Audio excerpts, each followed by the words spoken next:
Okay, then. Yep. Looks like I already have it muted, so we're good there. We are live. It started. You know what? I'm going to write that in the chat right now. Hello, Carlos.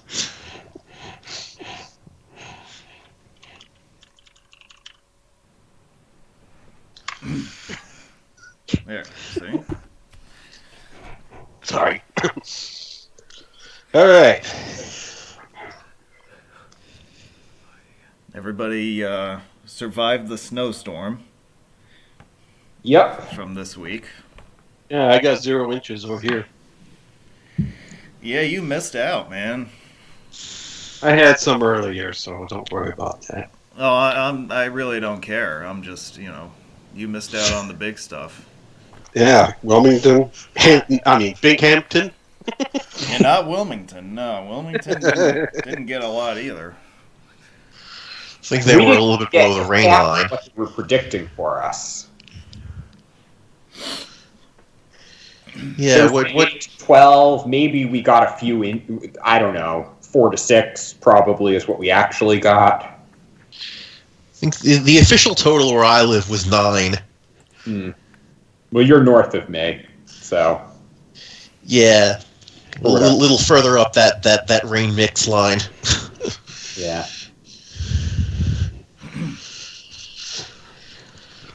Well, I don't know that we had that much mixing. I think we just didn't have as much precipitation as they thought we were going to. There was definitely a point at like 1 or 2 in the morning during that storm where there was some sleet in there for us, but... Yes, I did hear sleet at some way later at night. Well, the snowflakes must have been social distancing as well. But hi, everybody. Good evening. It's Saturday night. Welcome to week 3 of season 2. And we have our next installment in the virtual tour series tonight. Tonight we'll be taking a ride on Route 17 in New York State between Harriman and Binghamton. And we will be bringing that to you. Let's introduce our panel tonight. We have 3 folks with me tonight helping to sort things out. We're bringing back Anthony from Connecticut.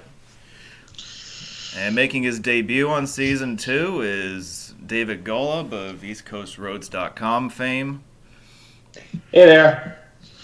And we've also got Scott from Wisconsin making his debut on Season 2 tonight as well. Good evening, everybody. Tonight's show is going to take us for a ride on one of my favorite highways, going all the way back to my early childhood. And I'm sure that we'll have a lot of time to discuss the features and some of the historical background of this highway, which connects the lower Hudson Valley with the southern tier region of New York State.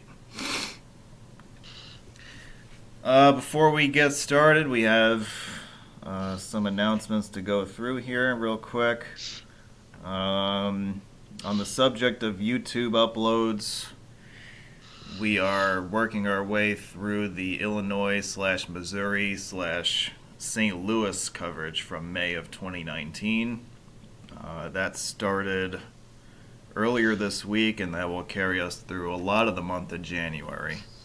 So if you're interested in seeing more of where that came from, stay tuned. There will be daily video uploads from that part of the world for the next few weeks.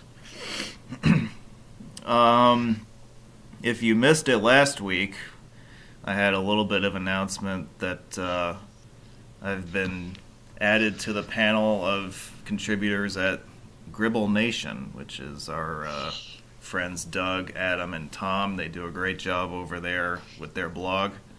And I was added as a guest contributor recently. In fact, my first post is up there on the site right now. You can go there and check it out.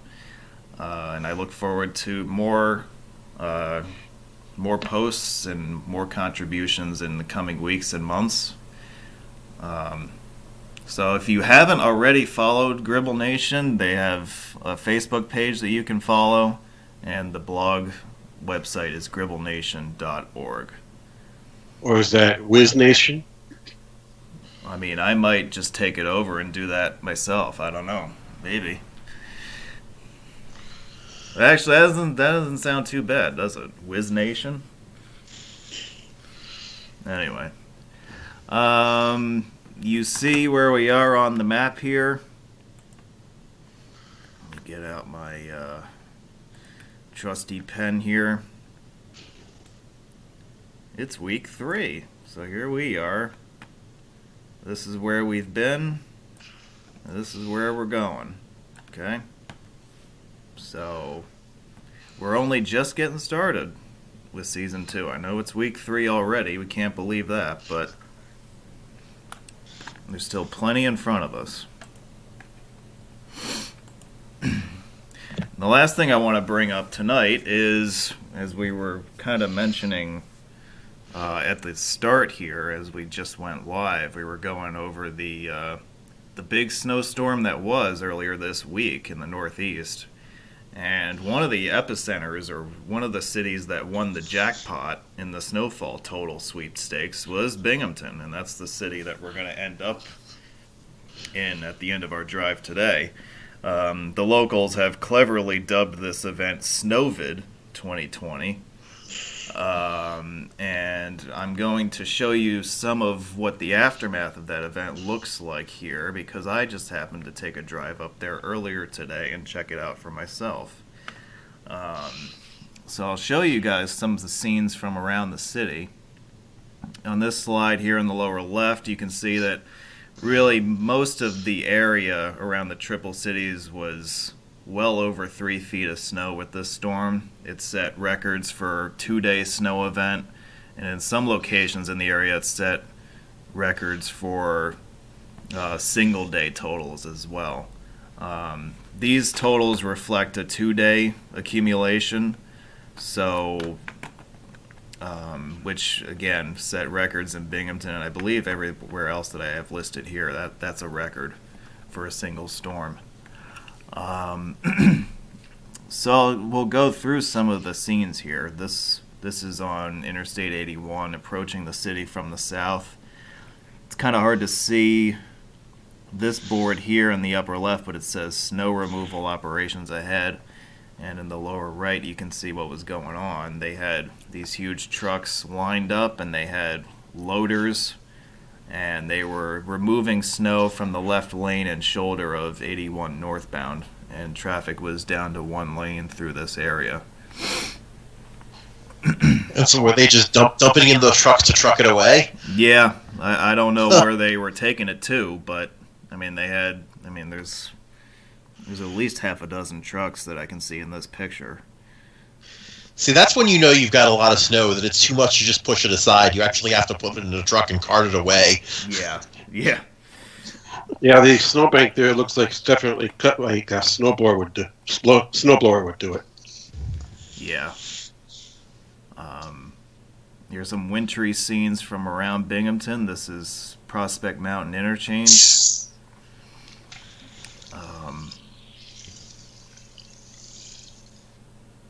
In a lot of cases on some of these ramps and overpasses, the snow wasn't fully removed from travel lanes, so you would have a 2-lane highway, for example, and then you would go around a curve and suddenly you'd be down to 1 lane because not all of the overpass would be cleared yet.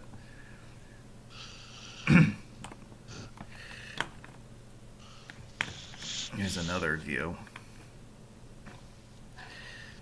I would say that for the Saturday, or like 48 hours after the snow ended, I would say that the main roads are in pretty good shape. It's when you get onto the city grid when things still get a little iffy. But I'd say they're doing a pretty good job considering how much fell in the short amount of time. Certainly looks like they got enough snowbank there to narrow the lanes on that interchange.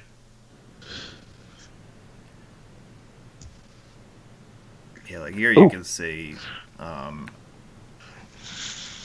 this is a 2-lane roadway here, but they haven't fully cleared the right lane. And that's kind of typical at interchanges, this is still in the area. They haven't fully gotten around to clearing all the overpasses.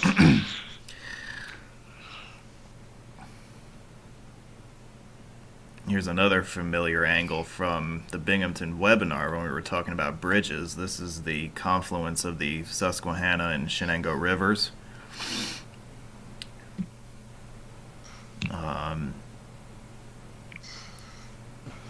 The photo that was in last week's presentation was taken in July, and so you can kind of see the difference between what it looks like in the summertime versus what it looks like in the winter.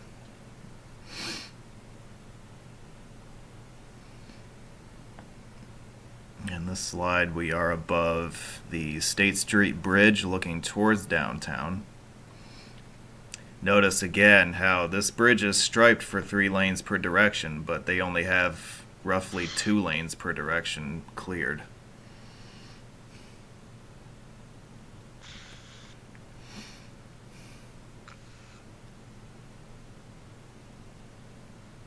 Here's the Susquehanna River bridges of Binghamton. In the foreground here is the 2-span truss of the Exchange Street Bridge.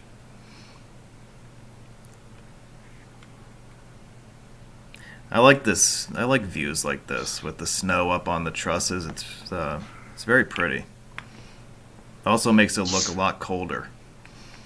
It's frosted. Yeah. Somebody forgot to turn up the heat. Yeah. Speaking of forgetting to turn up the heat, the Washington Street Bridge is still mostly buried, although this is only open for pedestrian traffic anyway. The sidewalks on the edges have not been cleared yet. It looks like somebody just took a snowblower right down the middle to clear enough of a space for pedestrian traffic. Yeah, I mean, they've cleared as much as they really need to. Yeah. Yeah.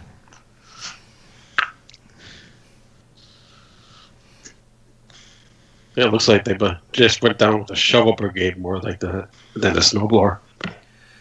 Yeah. Just enough to, clear out basically the width of a sidewalk down the middle. Going off the grid, if we want to go off the road for a second, this has quickly become one of my favorite buildings to photograph from the air, and this is the Broome County Courthouse. The statue on the top, or on the roof here, is known as Lady Justice, and she's looking pretty cold these days.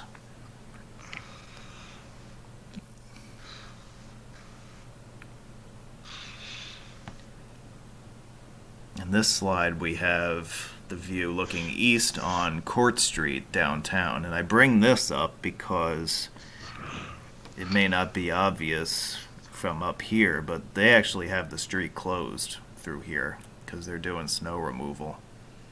And it's in a similar fashion to what we saw on the Interstate a few slides back. They had loaders and they were dumping it in trucks and they were hauling it out to wherever they go. And Court Street, for those of you who are not familiar with Binghamton, is one of the main streets in the city. So it's pretty wild to have the central business district snowed in, and they're bringing in the heavy equipment just to clear out enough space to get traffic through there.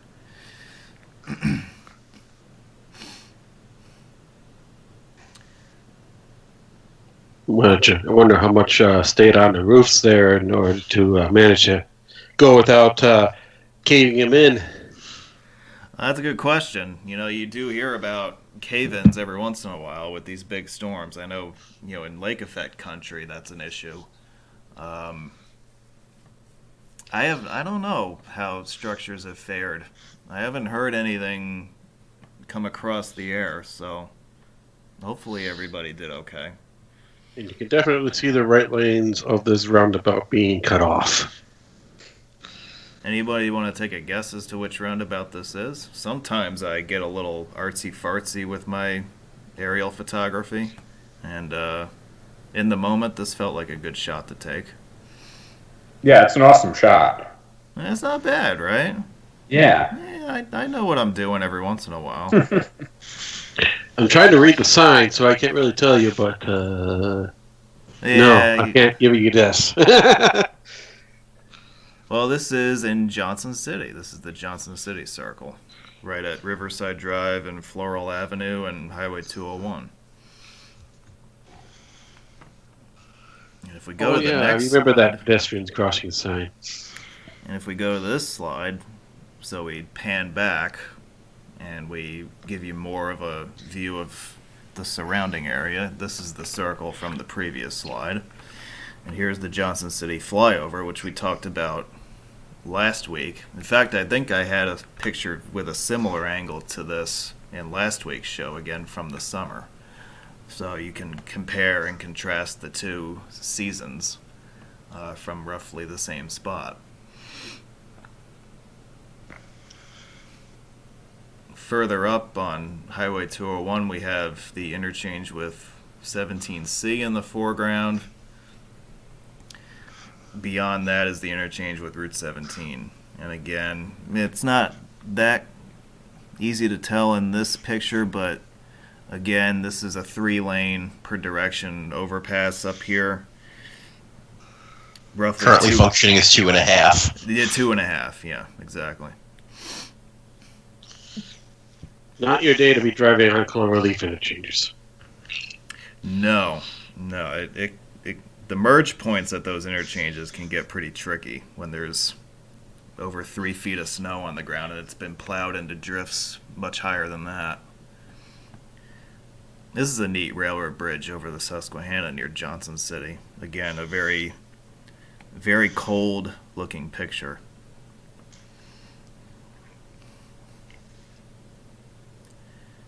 And lastly, we have one of those famous archways that we talked about last week. There are 2 of them, both within the city of village of Johnson City, rather. This is the eastern one as you leave Binghamton and enter Johnson City from the east. And this one reads, Gateway to the Square Deal Towns.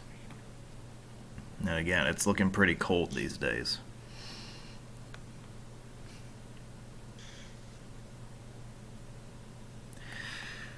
We'll revisit some of the wintry scenes from Binghamton from earlier today at the end of the program, but we will now turn our attention to your regularly scheduled video. This will feature about 150 miles of Route 17. We'll begin down here at Harriman on Thruway Exit 16. We'll proceed in a generally northwesterly direction across the Catskills and into Binghamton, and we will end in the city of Endicott at exit 67. It is about 150 miles. The video length is just shy of 2 hours. And of course, we invite you to join us next Saturday, the day after Christmas. I will have my what has become annual year-in review presentation, where we will go back and try to make some sense of the year 2020 and go over some of my favorite moments, and we'll also recap what the channel managed to cover in this crazy year. So looking forward to that. And if you're not doing anything tomorrow, we have a special webinar presentation for you as well. Season 2 is going to introduce a lot of different features on Sundays, and we've already done an interview, we've done a roundtable, and we have a webinar. And we have these special edition webinars dedicated to the history of bridges in certain parts of the Northeast. This first one we're going to do tomorrow features the bridges of the Hudson River. It's quite an interesting group of structures there that we're going to try to dissect and make sense of for you guys. If anyone has any questions before we get started, now's a good time to ask them, as Trevor Lawrence runs into the end zone for another touchdown for Clemson.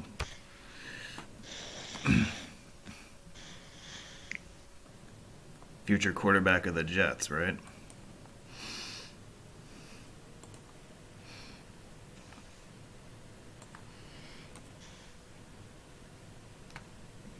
I haven't been paying attention to the live chat. Has anybody observed anything that I should address before we get started? Doesn't look like anything particularly notable. Yeah, no, I think we're caught up on viewer comments that need to be responded to. Okay, that's fair. Okay, this video is an hour and 58 minutes, covering about 150 miles or so. So glad you're with us. Hope you enjoy it. Ready, set, go.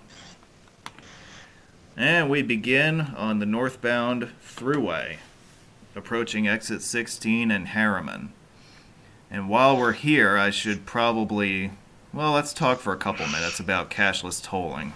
The system went live on November 14th, and it requires, it required the addition of an all-new tolling gantry near the Woodbury Toll Plaza. The existing toll plaza will be removed, and the exit 16 ramps will be reconfigured next year. So you'll see as we come into the interchange, you'll see the some of the traffic pattern changes that have already been implemented. Do we have a timetable for when that reconfiguration is supposed to happen next year, or just sometime next year to be determined? It was supposed to be earlier on in the demo process than later. However, that's changed. I can tell you that probably by early summer, most of the work will be done. One of the things that shutting down for the winter does is that it pushes everything back a few months, or not a few, maybe like 2 months or so. So you'll see everything probably by June or so. Most of the stuff will be done. See, what I think is interesting is that this area was just reconfigured only a decade ago to add the high-speed easy path lanes. Yep. So that was kind of a short-lived transitional thing. Yeah. Yeah, and I think all these overhead signs are from that period. And that's correct. They're all going to be replaced too. I don't remember if all of these overhead gantries are staying. I believe there are some that are coming down. I don't know which ones though. I don't remember. But all of the signs, all the exit 16 signage is going to be replaced. It is an awfully wide shield for the 17. Oh, these are abominations. These 17s. Oh boy, yeah. I hope that's not consistent. I cannot wait for them to be replaced. Yeah, and there's a lot of greenouts. Welcome to Iowa Dot. Yeah. Would be nice if the replacements included I-86 shields as part of it. Look up for that cop. Not ready for that yet. I'm trying to remember what it used to say under Harriman. Because I know it used to say something else on there. I don't know if it did it? Because southbound, so. I know it just said Harriman. I don't know. It didn't say Middletown. I'm trying to think of what else they would have put on there. The new signage that they're going to put up only says Harriman. It does not make mention of anything else. And so there's your existent cash tolling with the barrier toll there. Yep. Or cashless, rather. Yeah. And then after that, we've got this nice new APL sign that replaces that old sign they used to have where it was an unnumbered exit with, what was it, like 5 or 6 destinations on there, something like that. There's no way you could read it all while you're driving. Well, at that slow speed when you're coming out of a toll plaza, the math on that's a bit different. Right. Yeah. Yes. Yeah. I've definitely seen this interchange in its own reforms because back in 2014, I went up the Palisades and then came back down to the freeway one time. Yeah. Well, it's the U.S. route.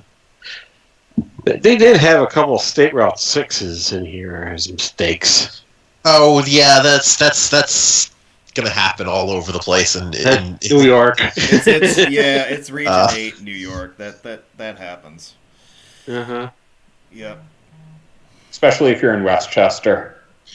All right. You know what the green out is on those signs? It's not an additional destination. There used to be a second arrow that said exit only. Ooh. They greened it out to the one arrow. Okay. Yeah, you're talking about that. Okay. Yeah. Yep. Yeah, I'm looking at my old photos here. It depends upon which sign. There are some places where it said 2 miles below. Yeah, these are 2010 photos. Yeah, I did definitely catch this part. Quickway. Yeah, so the exit 131 that we just passed was recently completed. I think it was finished up last year. And it was a reconfiguration of that whole Route 17, 32 junction. Also, it streamlined or it better improved access to the Woodbury Commons outlets next door. That was another major motivation behind that project. It also is related to the Interstate 86 upgrade. So are those outlets now properly grounded? I hope so. Nice. It's terrible. It's also a diverging diamond interchange, which I think is the first one. Death Diamond? Oh, that's new. Okay. Yeah. So it's not the first one in New York, because there is also one in Rochester. But in the New York City area, it's the first one. Okay. Downstate. I think before this, the nearest one to here was at one of the exits on State Route 1 in Delaware. Mm. Yeah, that one's been around a little longer. Yep. Yeah. This one's very new. And see, that's I have not been through there since that happened. Been through 17 and 32 you're talking about? Yeah, been through exit 131. Yeah. I mean, I took a drive up there on, I think it was a Sunday morning a few weeks ago, but otherwise I would not have been there since it was finished. Yeah, I mean, I used to drive this way a whole lot back in the, roughly 2013 to 2015 time frame. Back when I used to have to, well, there were two things that happened. One was that I actually dated a girl who lived in Sullivan County for a little bit, but I also then ended up finding myself going up there for work with some regularity. So now this is old road, so it hasn't even been considered for upgrade yet. What's the status on all the projects that are being done with the conversion ID6? Are they kind of like on permanent hold?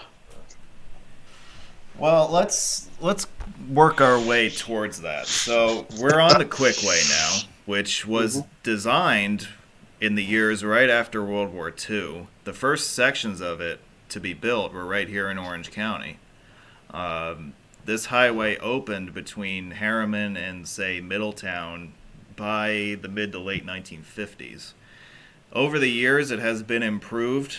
You've seen a lot of improvements to interchanges and roadway geometry.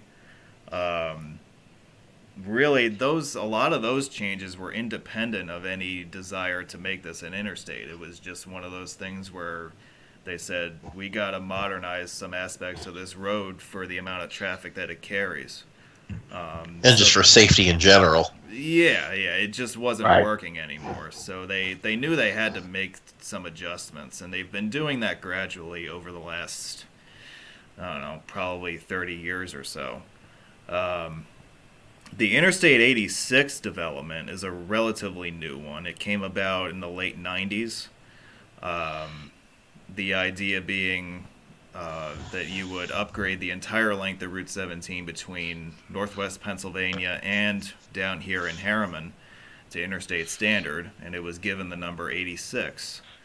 Right now, with the completion of Prospect Mountain Interchange in Binghamton, the vast majority of the highway west of Binghamton is now Interstate Standard. There is also a section running eastward from I-81 to exit 79 in Windsor that is signed as I-86. After that, it's really down to a lot of interchange improvements that have to be made still in Orange, Sullivan, and Delaware counties. Orange County is talking about adding a third lane in each direction. And as part of that bigger project, there would be additional interchange improvements that would bring Orange County's section of the freeway up to interstate standard.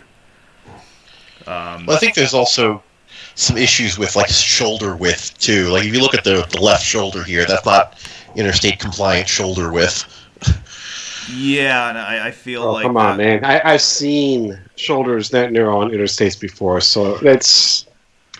Well, yes, but they're not compliant with standards everywhere that they're there. An exception was made, and in the case of I-86 here, the feds kind of really got tough on that and said, nope.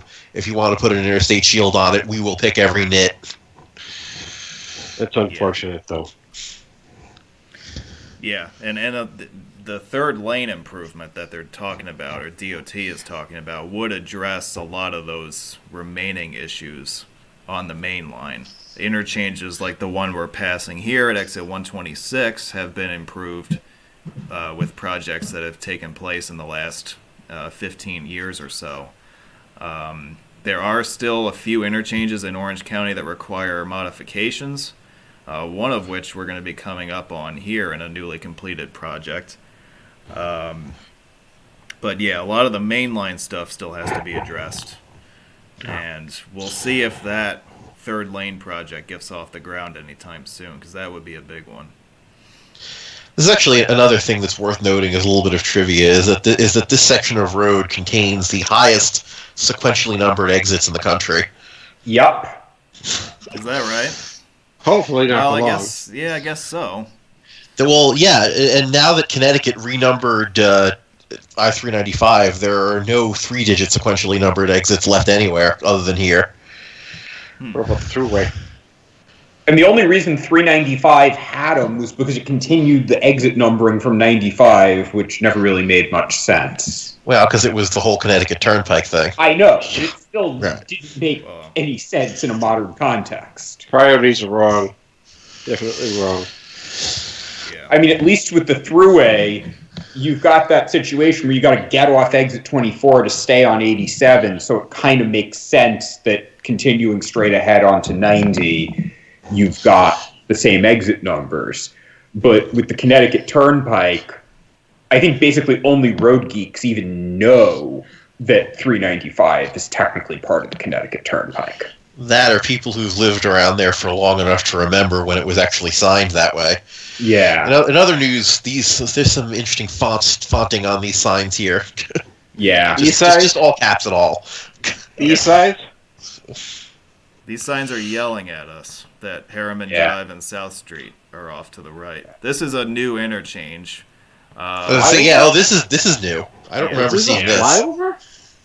So this is a new interchange built to replace the previously existing exit 125.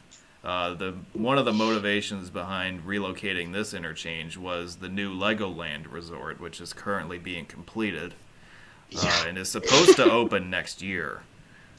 Yep. Yeah, the old exit 125 used to be up ahead on the right here, and it was geometrically very substandard. It was basically a turnoff.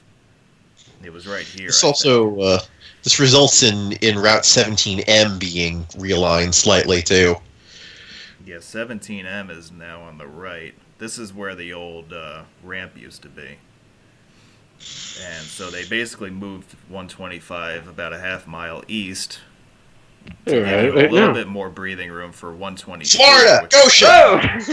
In all caps. Yep, more all caps. Get up here, you might actually find it snowing in Florida. Yeah. That's right, yeah. I mean, that happens in actual Florida too. Yeah, but nowhere near as frequently. You see a difference between Jacksonville and Miami. Much less Orlando. You don't see pine trees in Miami. That's almost the entire state. That's why I kind of threw in Orlando as a kind of a midpoint. Got, whatever. Moving forward. One of New York's quick checks on the right there. That's the southernmost one that is not in New Jersey or Long Island. Southernmost what? Southernmost quick check that is not in New Jersey or Long Island. Yeah. We are also very near the southernmost Stewarts at this point, for those of you who are that kind of retail nerd. And we passed the overhead sign for 123 a short distance back, and Binghamton is now the control city. Too late. Why they don't have it marked as a control city on the thruway is beyond me. Yeah, I wonder why it's the Harriman exit, so they signed Harriman. Yeah. You think that when they eventually throw 86 in there, they'll do the official thing there, but you never know. I bet once they put 86 signs on those at that interchange that they will add Binghamton to that. At least. I would think. Would make sense. Yeah. Yeah, another thing that's actually worth noting in that area is so while the exit is signed for 17, the short segment between the thruway and exit 131 is not actually part of 17. If you're heading east, 17 gets off, it exits itself, and then continues south on local roads. That short segment of highway has a reference route number, and it's a source of annoyance for the travel mapping project because it is one of the only segments in the country of future interstate highway that is not concurrent with another numbered route that's signed. Huh. Yeah, unbelievable. So it's one of the reasons why the future interstate system is still in there, because removing it would require getting rid of that. Huh. We don't want to do that so people don't lose it. Yeah, it raises an interesting question of what's going to happen to 17 after 86 is finished. Is it going to continue going up this way, or are they going to truncate it? They plan on truncating it, according to what I read from the websites like Steve's, Anderson's. Which will be interesting because it means that 17, A, B, C, K, and M will all be disconnected. Well, 17A will connect to regular 17. But look at it as a piece of history. Yeah. Yeah, I mean, I feel like this is going to be one of those things where, if I-86 ever actually makes it all the way to Harriman, New York's probably going to have trouble making up its mind like it already has. You go out to the western part of the state where it's all I-86. They've taken effort to remove 17 shields in some places, but not others. And the route has not officially been truncated, so it all is still officially 17. Yeah.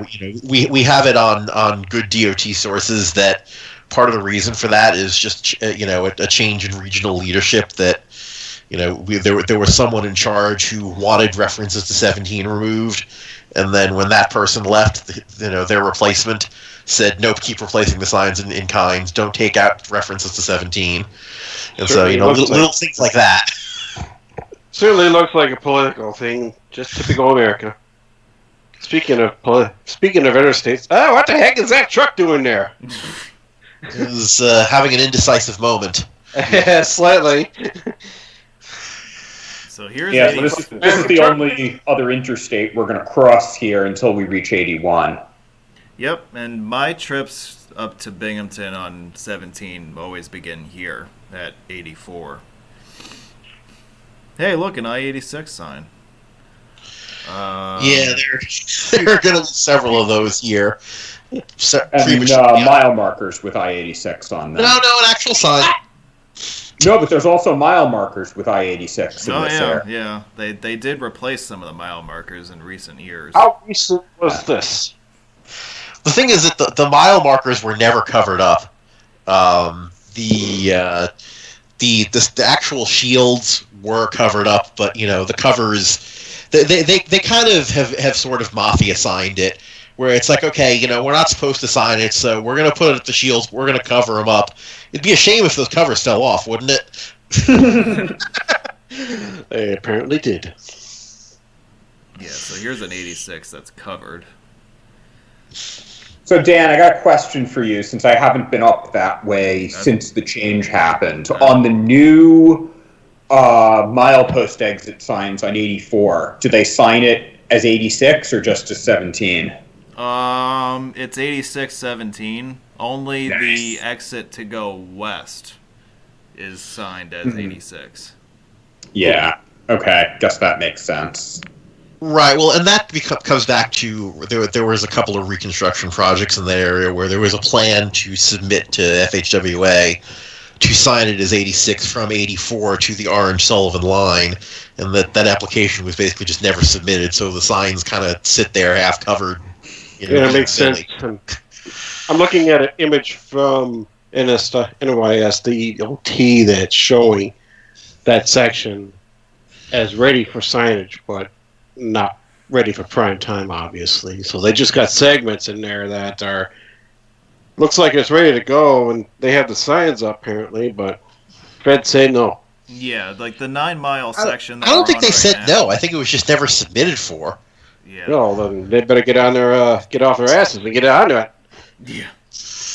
Yeah, because obviously the section is ready to go at this point. It's the interchanges east of 84 that still need some work. Mr. AMC, you better get on it. Plus the stuff up in Delaware County. Yeah, but at least as far Where you've as the got the Orange flashers. Sullivan line, it's in good shape. What'd you say? Right. But it's Sullivan and Delaware still have a lot of work ahead. Yeah. I know that we're way early for this, but are there at great interchanges on this Quickway? Yes, in Delaware County. So I thought. Then we'll get to those. Yep. Yes, we'll there's going to be a couple of occasions to discuss things like that. Yeah. Man, blackout there. And here this one's covered. Yeah, blackout.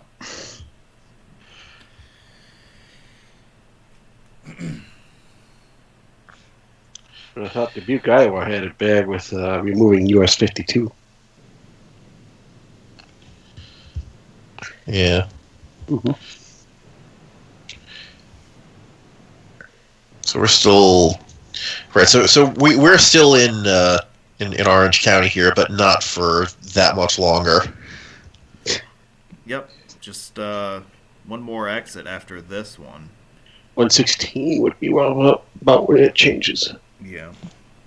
Yeah, we're in this area where you've got all these exits with just a town name, and most of them take you to various county routes, but they don't post the county route number, even though there are county route numbers that were posted that we already passed. It's a little inconsistent because of the progress of projects, probably.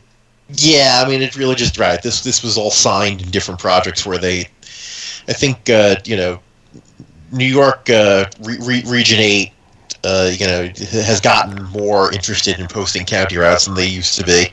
Yeah. So. Well, certainly the new milepost signage on I-84 has county route numbers, and it never did previously. Although some of that could be that 84 used to be maintained by the Thruway Authority, and I think that's who put up the old signage, and they don't post county route numbers. So, Yeah, possibly. Now, tell me this. What's with all the suffix numbers in New York? I know maybe somebody has said this some time, but maybe I wasn't listening at the time. I mean, it's just relics of an old system where, you had major routes and then a lot of little spurs and loops off of them were just alphabet soupy children. yeah. People on Long Island turn it back to the counties. Yeah, I mean, Island think it's confusing that we have 25, 25A, and 25B. And when they tell me that, I tell them, yeah, try upstate. Well, really, it's only, 9 has a ridiculous number of spurs. 17 only has A, B, C, K, and M surviving, although, as the existence of K and M implies, yes, those other letters between C and K used to be mostly there at one point in the past. Yeah. It was like 5S. Well, that's 5 South. Yeah, but it's also a pretty clean highway by industry standards. 5s.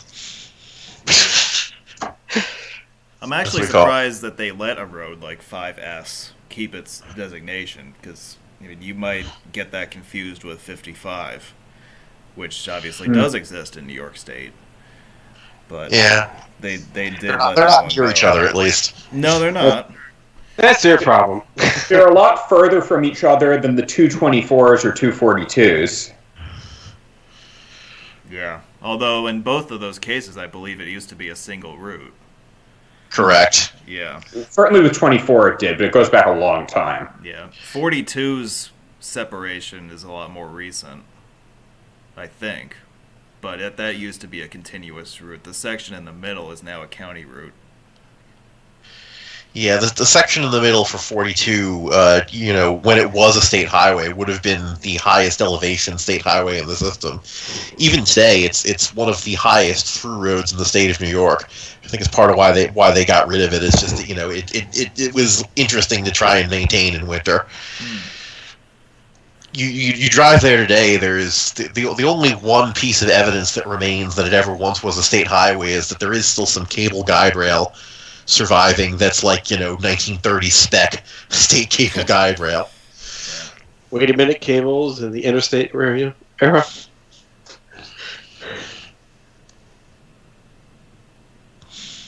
So in case you haven't noticed yet, we are going up.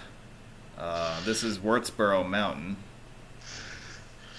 Yes, the little roller coaster ride that 17 gives you here. This is interesting too. That there's a fairly long ridge that kind of stretches northeasterly, southwesterly across New York and into Pennsylvania. Generally highways cross this ridge either by finding natural gaps, such as I-84 does. It crosses it at Port Jervis where the river goes through. Or they cross it via tunnels like the Turnpike extension does. Or you could do what Route 17 does and, screw it, just go right over it. Yeah. Rock cut. Well, it depends upon how broadly or narrowly you define highway, because if you include any state route, then there's 4455 and there's 52 that do similar things, but they're two-lane surface roads. Right. I'm thinking in terms of, of freeways here. Right. Now, do you think these hill crossings are too steep for interstate standards? That I don't think so. I don't think that this is actually on the list of things that they need to do something about. I mean, there are certainly equally steep grades out there. I mean, I don't know offhand if this actually exceeds the 5% that is the standard maximum. And there is stuff greater than 5% on interstates in the West, so I find that to be something that should not be a priority, in my opinion. Screw them. Well, for instance, how would you even fix that? You got this very long downgrade. If you wanted to make it not as steep, you would need to do something nutty. You probably need to build a tunnel. Yeah.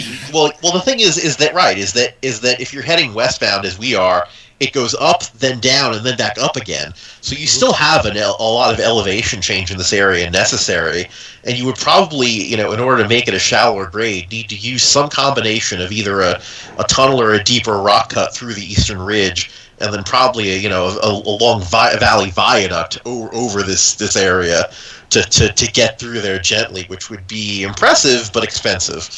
Let's build it. And there's another cop.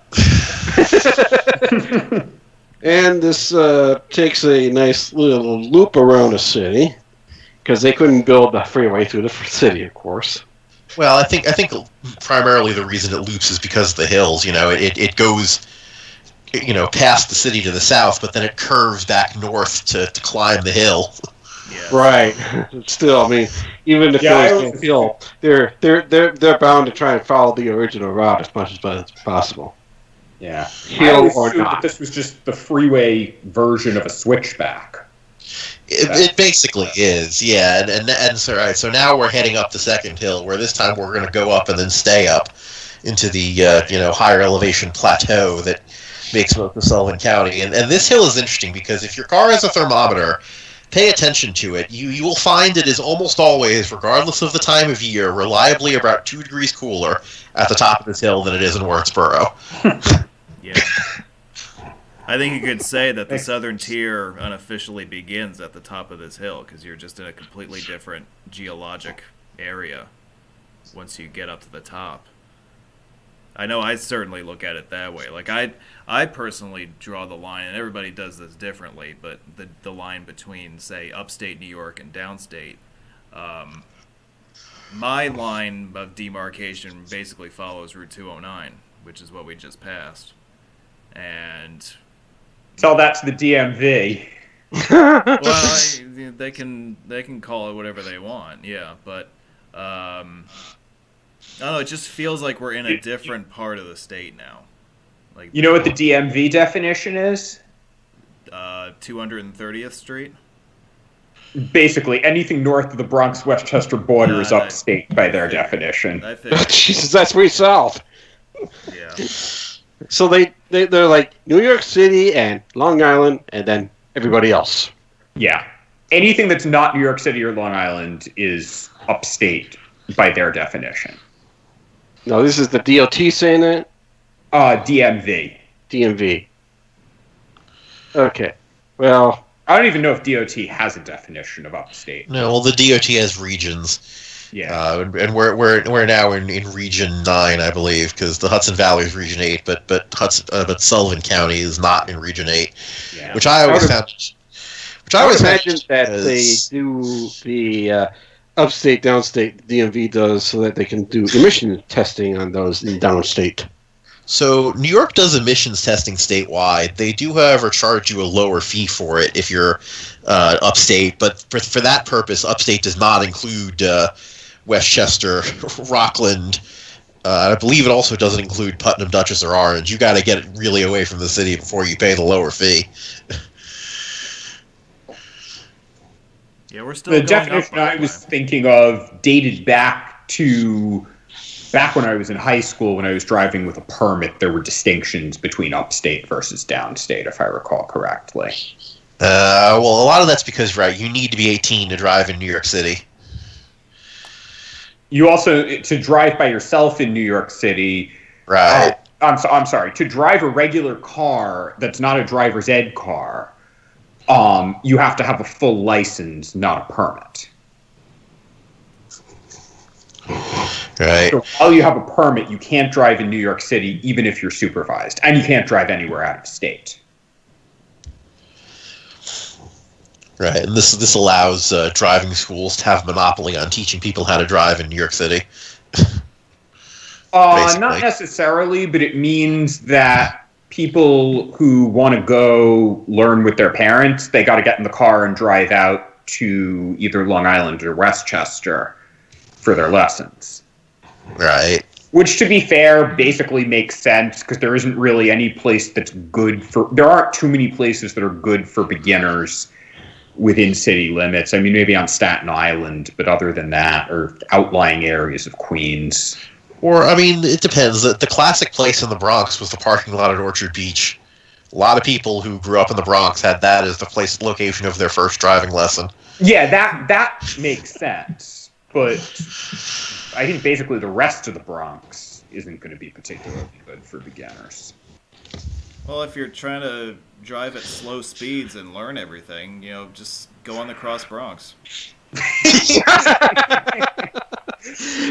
With all the substandard entrances and exits, that's a great place for someone who's never been on an expressway before. Well, it is, because you're only going 5 miles an hour anyway. Oh my God, what's going on here? I'm gonna die! Unless it's during the coronavirus lockdowns. Well, yeah, if you were driving it in April, there was nobody on the road, yeah. Or at 3 a.m. Yeah. Drive across Bronx at 3 a.m. You can move if you like. Yeah. So the other thing I was mentioning before about Sullivan County being in a different region is that I'm not used to thinking of it as being in a different region because, how do I naturally define the different areas of New York? As I think of things as, well, like a lot of people, I grew up with Hagstrom maps. So I would always see in the back of the atlas, they would say where they have maps of. And so Sullivan County is still the Hagstrom part of New York. There are Hagstrom Sullivan County maps out there. Yeah. But there are not Hagstrom-Columbia County maps, which is why Columbia being in Region 8, while Sullivan isn't, always struck me as a little weird, but... Well, another thing that's worth mentioning here is that this part of the 17 corridor, as far up as Monticello and Liberty, still gets a decent amount of commuter traffic from the city and the vicinity of New York City. So it does still kind of belong in the downstate region, i.e. Region 8, or whatever you want to call it, whatever you want to use as your dividing line. It does kind of feel like a New York City dependent part of the state, but you're right, it is administered completely different from a DOT perspective. It's centered out of Binghamton. It's not centered out of Poughkeepsie or the city itself. Right. Well, a lot of what's going on there too is this is now also the historic Borscht Belt region, where you have a lot of people who used to come up here for weekend getaways in the summer. So a lot of people still do. Oh yeah. There's still from the new the city casinos and everything. Yeah. Right. And I've been inside of some of those buildings, and it's interesting. Yeah, there are some places up here that are still in decent shape, and there are other places that you can look around inside and go, man, this probably was beautiful at one point in the past, but it's falling apart now. Yeah, one could tell the difference between what we've seen before and what we see now. Look at the median. All you have is a weight limit of cable protecting between them, and it's like, yeah, somebody could go right through that and hit the other side. Right. Well, that's I think also part of because they've added the third lane here. Right. Yeah, the third lane was added on that overpass when they replaced it, and that was that overpass used to have a much steeper grade down to it and back up from it. They replaced it with a higher bridge to do something about that. Yeah, and they added the climbing lane on each end. I think that was a part of the motivation there too, shallowing out the grade and also giving a slow vehicle lane for that stretch. Except for New York rather than Connecticut, they don't find it as a slow vehicle lane.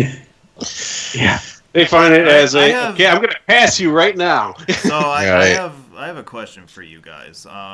New York phased out the double dashed line that used to demarcate slow vehicle lanes. I think Connecticut used to do it as well. Connecticut used to do it as well, yes. What was the motivation behind getting rid of it? It must have been ruled a substandard striping for that. I think it's just not MUTCD compliant. There is no way. was a quirk that was standardized away. Oh, so the MUTCD struck that down, I guess? Well, the thing is, it never was in the national MUTCD. It was a thing that New York and Connecticut did that they stopped doing to comply with the MUTCD. Oh, okay.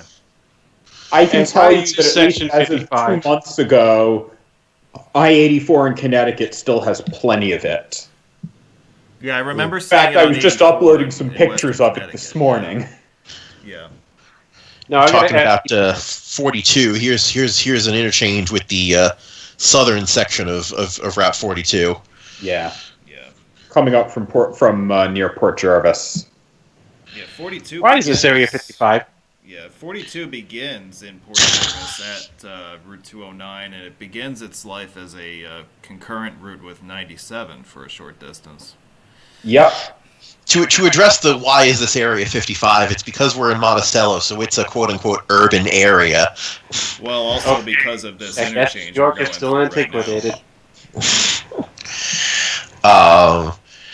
Right, and so the other thing you also will notice to the right here, it's not going to be visible in very high def in the video, but you see all those little brown signs behind the gore point. That's Sullivan County Adopt and Exit. They have an Adopt and Exit program in Sullivan County, and their only exits are off of Route 17, so we're going to see all of them in this video, but... Yeah. 17B. 17B, which is the route out towards Woodstock, or not the town of Woodstock, but where actual Woodstock was. Bethel. They have a terrible job of bluing out those ad exit signs. Yeah. Peeling off. Yeah, we were talking before about Monticello being within commuting distance. You can actually, from up here, you can get a bus, short line bus into Port Authority. You may even be able to get it up to Liberty, I think, at certain times. I know you can get it to Monticello because the first road meet I contemplated going to was Adam Moss's Monticello meet, and back then I was still living in Morningside Heights where I didn't have a car, so I would have been taking that bus to get there. Taking a bus what to year was that? No, that was 2013. I remember that meet. Yes. I remember that meet because I was with the aforementioned girl I was dating that weekend, so I actually had a very short drive to get to Monticello from her place. Yeah. But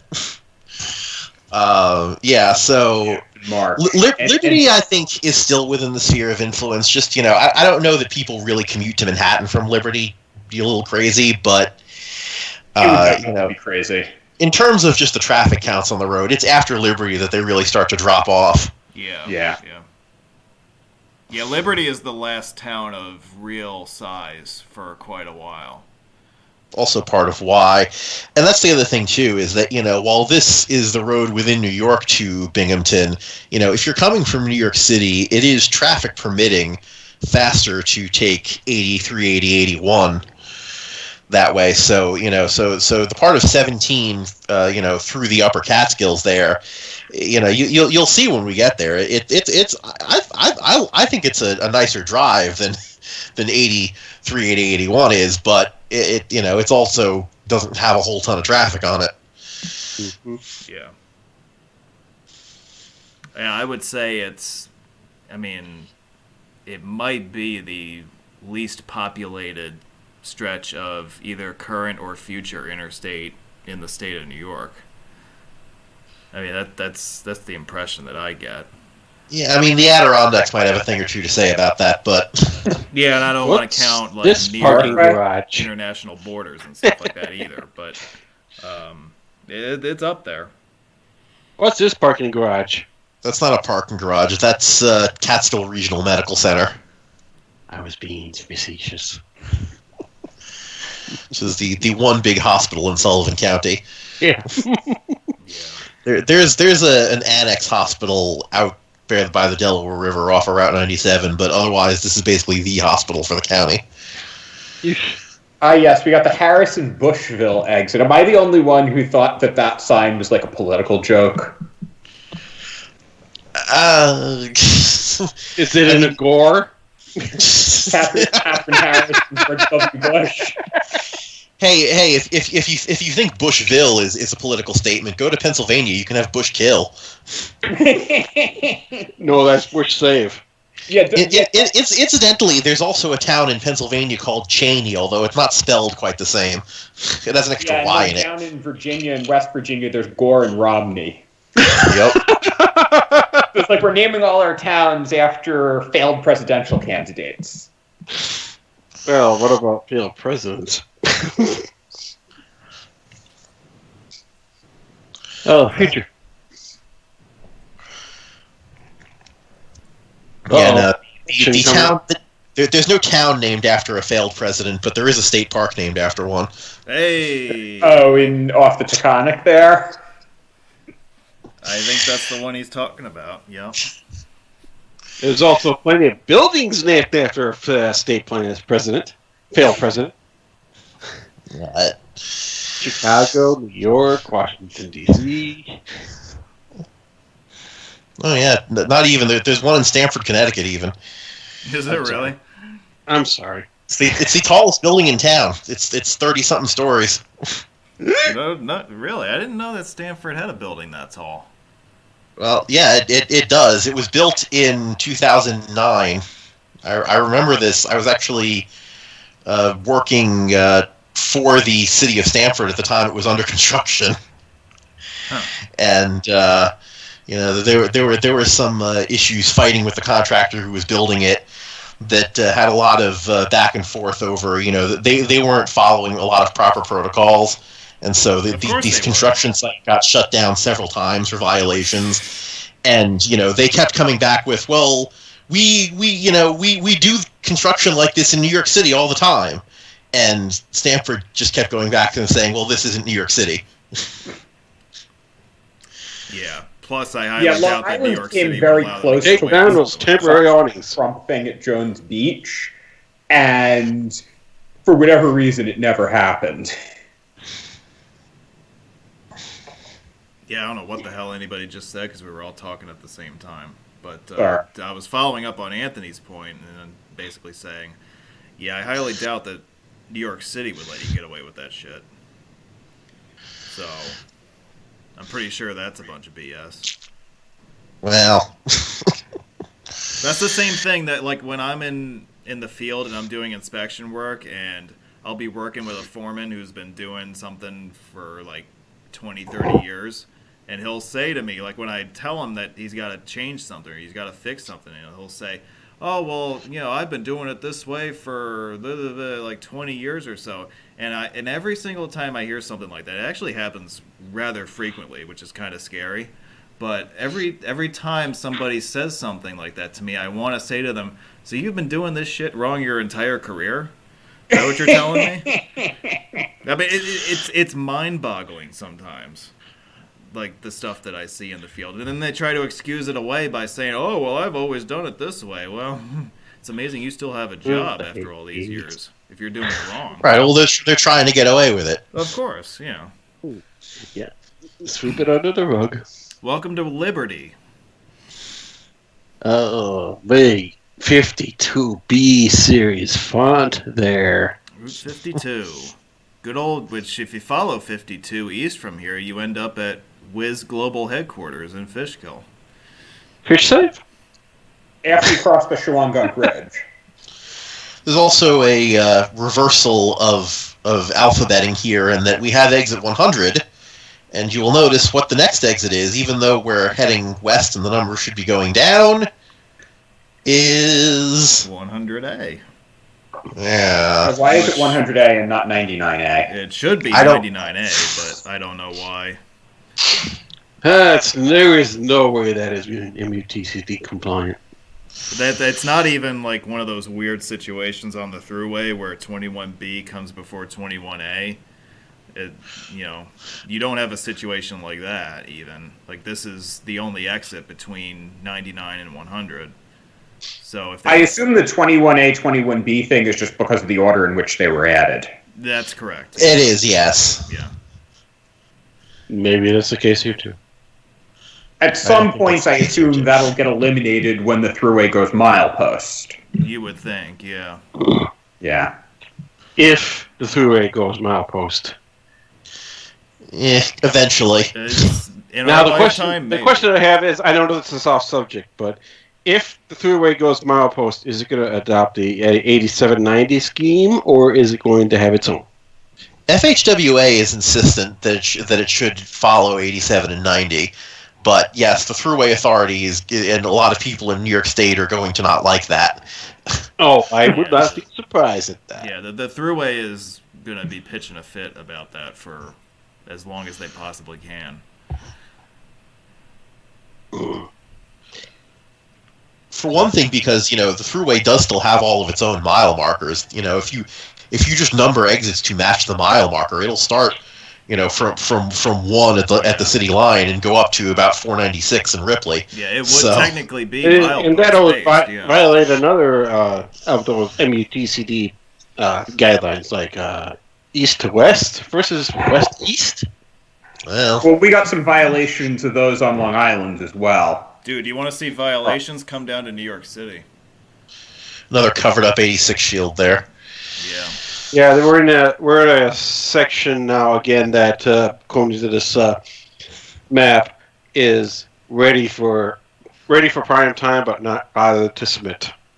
And one of the reasons why it's ready for prime time is the exit that we're coming up on, exit 98. Now, Scott, I think you mentioned before about at-grade intersections and areas where intersections either existed or exist today.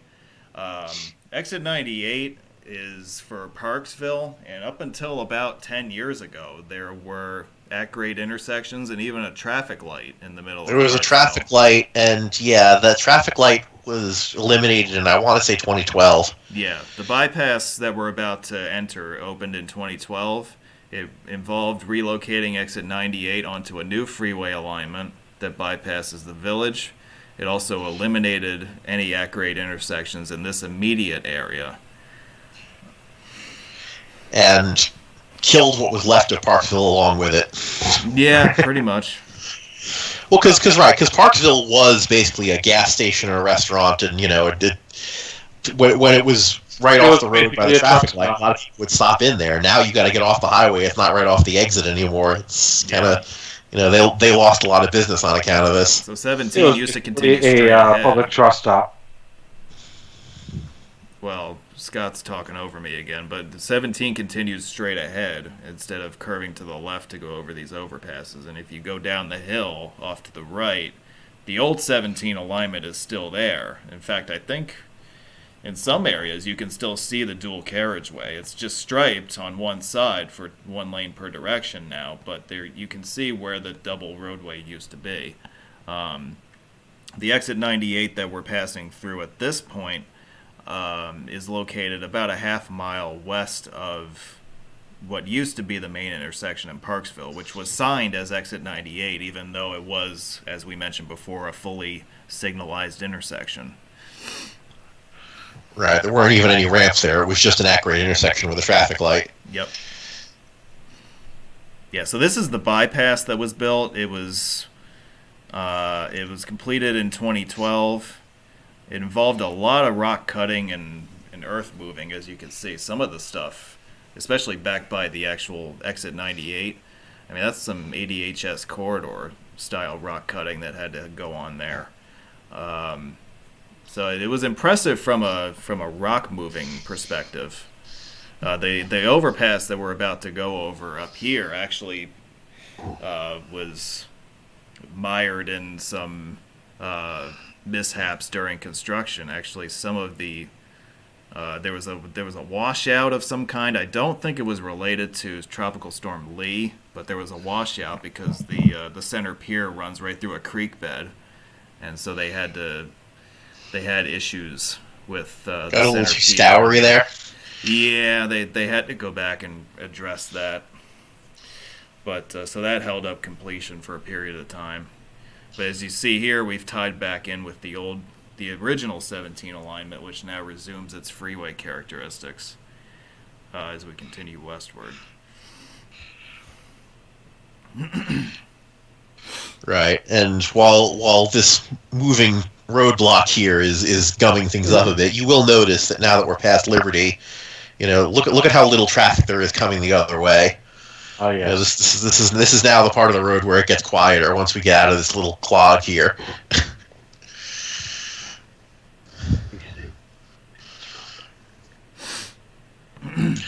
There's also a part of the road where there is, for how little there is off of it, there's actually a weirdly large number of interchanges.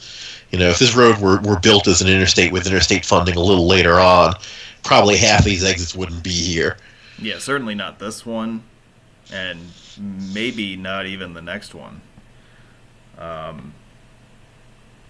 Yeah, a lot of these interchanges in through this whole stretch, like between here and Deposit, don't really lead you anywhere, which I find really interesting. It's just, look like a sealed road. 17 just generally seems to have a lot of exits for a rural highway. Yeah. Basically throughout its entire length. It does, yeah. Like even further west, like west of Elmira, west of Jamestown, there are exits that don't really serve anything in particular, yeah. The other thing too is that now this is one of the last parts of this road that was actually built prior to modern upgrades anyway. That's correct. It used to only go basically as far as Liberty before dumping back into the old road. And so that random traffic light in Parksville was basically the first traffic light after the freeway ended, and then past Parksville it was a 2-lane road again. So it wasn't, random in that regard, but when they built more freeway to the north, they just didn't get rid of the traffic light originally. Yeah. Now we're passing the fly fishing museum. Yes, this is the region where fly fishing was invented. Yeah, this is fly fishing country.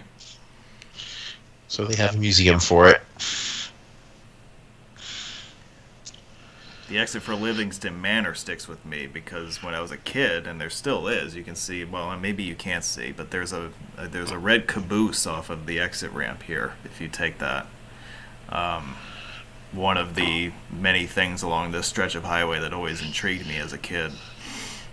I'm not sure how the hell it got there, but... There was last summer, it was in Roscoe, which we're going to be coming up on relatively shortly. And they have a little train museum there. Unfortunately, it was closed at the time. Yeah.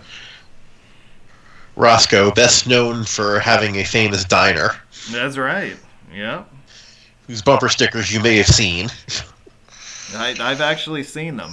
Yeah. Yeah. Those restaurant signs on the bridge. So those little green signs are reference markers. Yeah, those are all up and down the road. New York just has those on every road. Yeah, that's a New York every thing. state route, except right. Yeah. Yeah. Yeah. They've got the route number, mileage information. They also tell you what county you're in, if you know how to read them, which the general public doesn't. No. Yeah. Also, in the vicinity of Roscoe is one of the country's famous paper towns, Agloe, which doesn't actually exist except that there was an Agloe general store at one point, which turned it away from being the copyright trap it was into an actual real place. An odd case of the map influencing reality rather than the other way around. Also, of course, was featured in the book and subsequent movie Paper Towns, although the movie was filmed in North Carolina, not in New York, so if you have any idea what Roscoe looks like in the real world and then have seen the movie, you can tell it looks nothing alike and is kind of, hey, what'd they do? According to the movie, Roscoe has a railroad crossing. There is no railroad crossing in actual Roscoe. That is correct, yeah. Vermont Creek. Shout that one. Yeah, I tried to go check out the waterfall on there, and what I wound up discovering is that you had to cross the river where there was no bridge in order to get to it. Ooh, fun. Have fun with that. So that was kind of the end of that idea. Well, it wasn't the river. You had to cross some streams where there was no bridge. Oh, that's lame. Alps would have done it. Don't cross the streams. Well, it's like, okay, yeah, how... I was going to try to step across, and it turned out it was too wide. How deep was it, though? You know? Not sure, but I didn't have the right shoes to do that in. Fair enough. So here you notice... Especially considering that I had like 100-mile drive to get home. Yeah. So the speed limit here drops to 55, and keep that in mind because we're not going to see 65 again for a little while. Yeah, and then this is not because of any urbanity. This is just because we're now getting into a section of the road that gets curvy. So they don't want to poke 5. Yeah, it gets curvy, and also there are still some interchanges in this stretch that need modifications, particularly the next few that lack proper XL and decel lanes. Look at grade interchanges are in this section too. Not yet. We'll get there. Wait for it. Yep. We got a while yet. Yeah. That's a whole different animal that we'll talk about when we get past exit 87. I won't spoil it then. Not that I have anything to spoil it with anyway. Here's the exit for Roscoe. By the way, the old Route 17 is up on the hill to the right as it comes down into town. The famous Roscoe Diner is on the right as we pass the exit 94 off-ramp. I always thought it was interesting how it just randomly, there's this stretch of overhead lighting through here.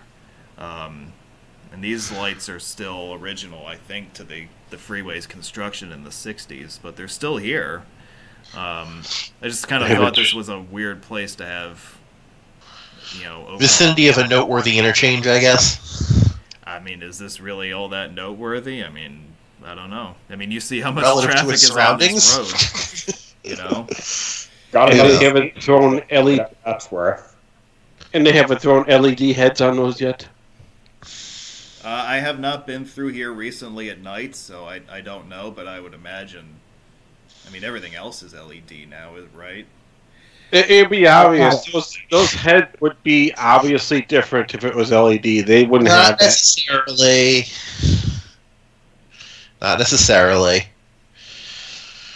There are a lot of LED lights out there that are designed to not look that different from what they were replaced. The other thing too is also they do make retrofit kits, so you can see a Cobra head that's a regular Cobra head like they've looked for decades, and it is decades old, but someone took the sodium vapor light out of it and put an LED module in there instead. You wouldn't be able to tell the difference if you didn't see it lit up. Welcome to Delaware County. Speed limit stays at 55. And the Delaware County Sheriff will have a word with you over it. Oh, he will. The cops love to sit on this stretch of highway. I don't think I have ever driven through Delaware County and not seen at least one cop. I don't know that I have either. Like if there's been an occasion, they've been few and far between. But you're right. There's always at least one cop sitting somewhere along here. They made this 55. So far, it has not been convincing to me why they made it 55. But yet we're still just a little bit into it. We'll bring up some How stuff. How aggressive are they about enforcing it? Well, as we said, there's always at least one cop. So, but I mean, will they give someone a ticket for going 60? No. Or only if they're violating it by a larger margin? I mean, I don't have a good sense for that, since I have never been caught by them, and nor do I have memories of blowing past them at high speed, since I know they're there and I tend to be careful about it. But I mean, I don't usually pass cops more than 65 on this stretch, so I don't know exactly what.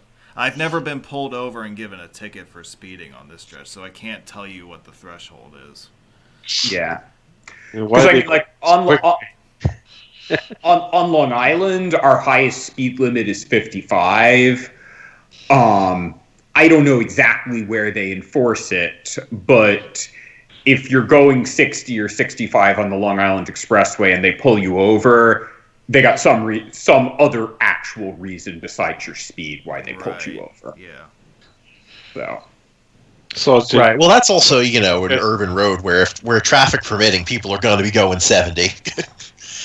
Yeah. So you see on some of these bridges that we're going over, there's a lack of shoulders. The next couple of exits here, 93 and 92, lack decel lanes. There's going to be an elevated section that we're going to traverse in a couple miles that, again, does not have shoulders. So there's a lot of little things that add up to a very substantial segment of substandard highway. Even though some of the curve radii might be fine, the grades are certainly fine. There are certain elements of this road that, while they are minor, they all collectively add up to this road being a long ways off from being interstate standard. And again, when you see how little traffic there is here, it starts to become very difficult to justify spending the money on that. Oh yeah, I mean, it's not. Is it substandard? Yes, but it's not hurting anything either. So, as you said, it doesn't really make a lot of sense. DOT can't really justify spending hundreds of millions of dollars on this section of highway if it's not going to improve anything beyond marginally. I've seen stuff like this out west, and that's 75. Why does this have to be 55? It's New York. Well, yeah, I mean, New York, right, it never goes above 65 by law, and, they don't post 60, so wherever they're not comfortable putting 65, it's 55 or less. And it's not that many places where it's 65. It's the freeway, I guess 84, 68. Rural interstates is basically it. Yeah. What'd you say? Rural interstates is basically it. Yeah. Rural interstates and roads that, are interstate-like a lot of 17.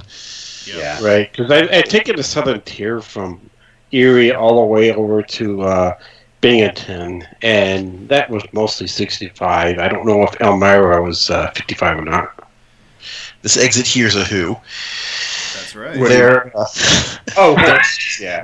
It also said there's a cool old abandoned bridge off this exit. Yes, Not and that I know David and I checked it out whenever we were last up this way, and I got some drone pictures of it over the summer. Which one is that? Is that the Delaware County Route 28 bridge? It's it's a single bridge that just comes off the side of Old 17. I'm not sure where it goes exactly. I don't think it goes much anywhere. I think it was near CR 17 and CR 28, if I recall correctly. Well, it was the one. It's along the old route. Yeah, we passed it and we've stopped at it before. Yeah, I remember what you're talking about now. Yeah. So this section nowhere. So again, we have an elevated highway section here, and again, notice the no shoulders. Notice the curve that we have, and what's notable about this viaduct is that it is built directly on top of the old 17. Oh yeah, so if you get a chance to get off the highway here, drive the old route underneath this section, and it's kind of far out because you almost look at this and go, why the hell did they build this? You could have just taken the road out, dented it on both sides, and plowed the freeway through. There's no need for there to have been the road under the highway there. But they built it that way. I guess someone didn't want it severed. Back in the 60s?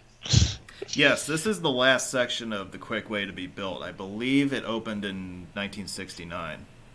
Okay. But, this was the last section to open.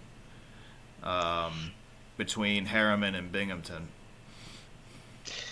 Notice the state speed limit sign, a specialty sign. Yeah, and again, you notice more overpasses with no shoulders. Yes. So you're sensing a theme here, right? No shoulders, interchanges that don't quite meet modern standards, and we haven't even gotten to some of the tighter mainline curves yet, but we'll see a couple of those coming up as well. Now, it's my understanding that if this highway was to be signed as Interstate 86, part of the package involved with that would be an upgrade in the speed limit to 65. But because of its state highway status and because of the issues that we've already outlined, they are in no hurry to adjust the speed limit through this section. Yeah, so as far as the state speed limit thing, you see those kinds of signs all over the place in New York, whether it's state speed limit, town speed limit, village speed limit signs right down on the street right near where I live, area speed limit. It's a New York tradition. Yeah. Parksville. The one I'd really like to see sometime, joke speed limit. Because that's the bar. That's funny. Including the one here. I mean, the speed limit on the section of Old Country Road in the village of Mineola is 30. And there's no good reason why it shouldn't be 40 like the rest of Old Country Road is. Except, Mineola is like, you need to slow down. Why is any speed limit too low anywhere? Slow down, bonehead. I've actually seen that as a sign at one point in a town near me. Oh, there's some town in I want to say it's either Rensselaer or Washington County. I forget where exactly it is, but it's on one of those roads where somebody basically right out front of their house, as you're driving into town, has their own homemade sign that actually looks halfway official, that just says 40, not 55. Think about children and puppies.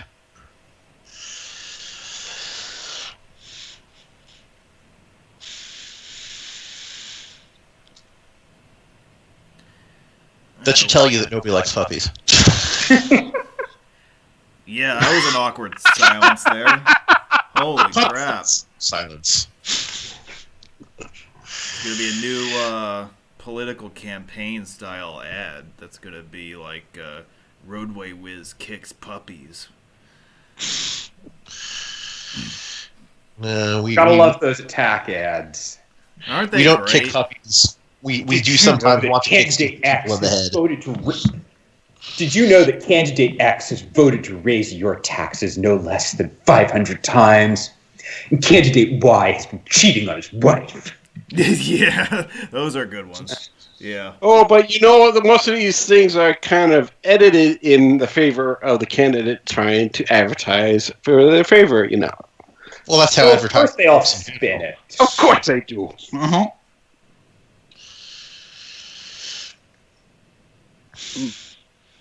They do what they got to do. Here we are at the south end of Route 30.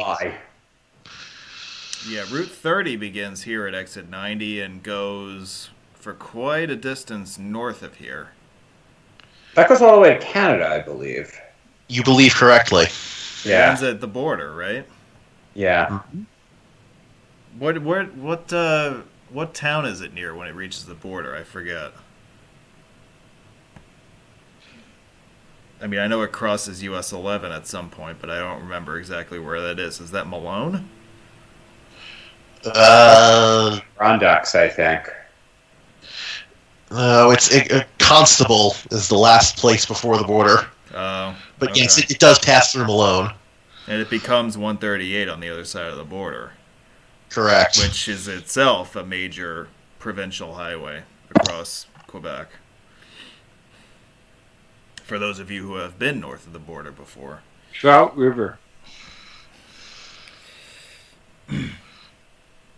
Yeah, it does cross 11 in Malone, okay. Yeah. I guess, yeah, Trout River is the name associated with the intersection there with County Route 20, and also the name of the river immediately adjacent to it, which crosses the border and becomes Riviere Trout. Depends on what language you're talking about. Well, if we had Carl with us, he would pronounce it correctly in French. Right. I'm sure. On the right, we have one of New York's text stops. Yeah, so we don't call them rest areas anymore in New York. We call them text stops. We call them both. Yeah, just to make sure people pull off the road to text. Because I'm sure that's really doing the job. Nope. If you need those signs, you shouldn't have a license in the first place. Precisely. The one useful thing that comes out of that is that they now have the it can wait, and you now have a 5-mile advance warning of when there's a rest stop coming up, whereas you used to not have that far in advance. So that's something. Yeah. Connecticut changed recently from service areas to service plazas, which is interesting. Yeah. Typical, not really sure why. What you would call it, technicality? Are you talking about like 95? Yeah. In the Merit? On 95 in Connecticut. Yeah. Oh, great. Well, that terminology comes from the Connecticut Turnpike. Right. Terminology, right? Yeah. Because that's why those service plazas are there. I mean, that's why they're there. I know the term service plaza has certainly been used in discussion to other roads, but... Well, that's what they use in Pennsylvania. Right. But on the turnpike, Connecticut has to do it. So here we just passed the exit for Fish's Eddy, which is one of several Eddies in this area. That's a neat name for a town, right? And apparently it's pronounced Fishes, even though it's spelled more like Fishs.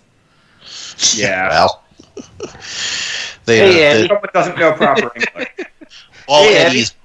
No Ed and Ed, though. Just Eddy. Nah, yeah. Right. Yep.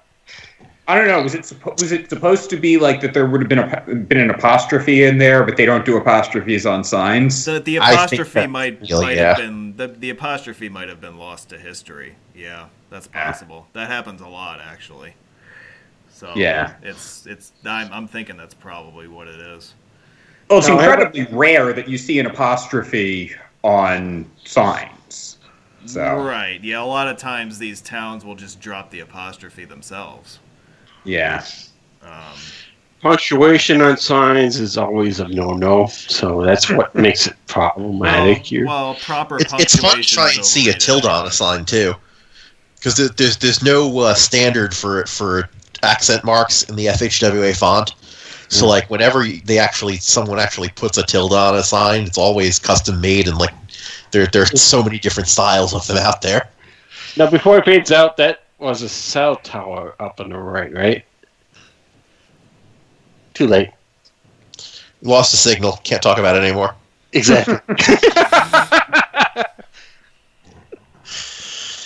Oh, interesting. Someone in the chat said the apostrophe thing may be due to the post office disallowing them. Oh, that has nothing to do with highways. I don't know. Like, I would think there would be examples of towns that have kept their apostrophes over the years. Yeah. John? Oh, wait, that's in Canada. Yeah, this actually now makes one think. Okay, is there anywhere we can find in the United States that a town name or a road name has an apostrophe in it? Yeah, there's Jerry's Landing Road, I think it is. That's a section of US 3 near Cambridge, Massachusetts, and I'm pretty sure it's got the apostrophe in it. Okay. Either that or I've got an error on my site. Probably got an error on the site. Oh, look, cop. No, it's a Prius. That's going to say cops don't drive Priuses. Here's one of those. NYPD has Priuses, but... So this is one of those curves I was telling you about, and I don't know if you noticed on the guide sign leading up, the advisory speed on this curve is 50. I see these in Montana all the time. And this is quite a bend. This is almost a 180-degree bend that we're going through, and it's a pretty tight radius. I've seen these in Montana all the time, and they were signed for 75. No, I bet you have, big boy.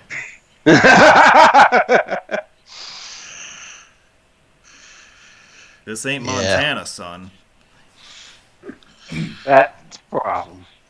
Yeah, this really is empty through here. Yes. When was this filmed? I want to say what we're watching now was late July. Of this year. Of this year, yeah. The stuff we were watching at the very beginning was like 2 weeks ago. And yes, that is a cell tower. Okay, that's a cell tower. Yeah, that looks like a cell tower. Was it a weekend or a weekday when it was filmed? It would have been a Saturday. Yeah. This is normal traffic for a Saturday in the summer on this road. Oh yeah. Like rarely will you ever see much more than this on this stretch of road.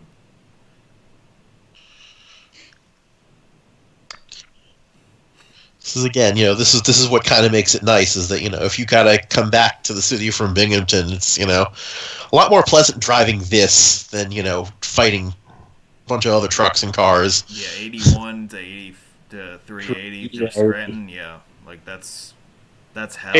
80 through 80. Although the speed limit on 380 is 70. True. In Pennsylvania? Yeah. Yep. They must have loosened up a little bit in Pennsylvania. Oh, yeah, no, Pennsylvania's allowed 70 for several years now, and they've been gradually putting it places. The Turnpike has it as well now. Turnpike. The Turnpike were the first to have it. Yeah, Turnpike was first to go to 70. Yeah. I would have thought the DOT would have been very hesitant about doing that because they were doing the 55 in pseudo-urban areas all the time. And they still do that. Yeah. But yes, they have raised a bunch of 65 zones to 70 gradually here and there. DOT is being cautious and timid about it. The Turnpike Authority was, or PTC rather,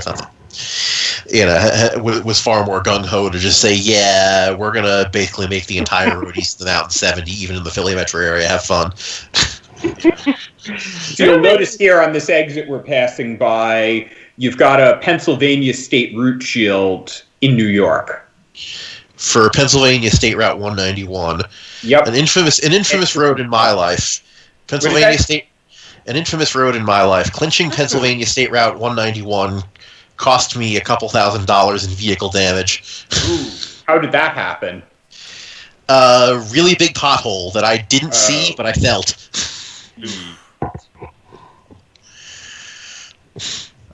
Yeah, that one ends at the state line and doesn't turn into anything, so you got to go through some local streets to make the connection to New York 97 there. Right. Yep. Yeah. So you got to figure it out somehow for yourself. Right. It's not even a reference route. It just defaults to village. Just nothing. Yeah. Now you got a 37 miles from Binghamton.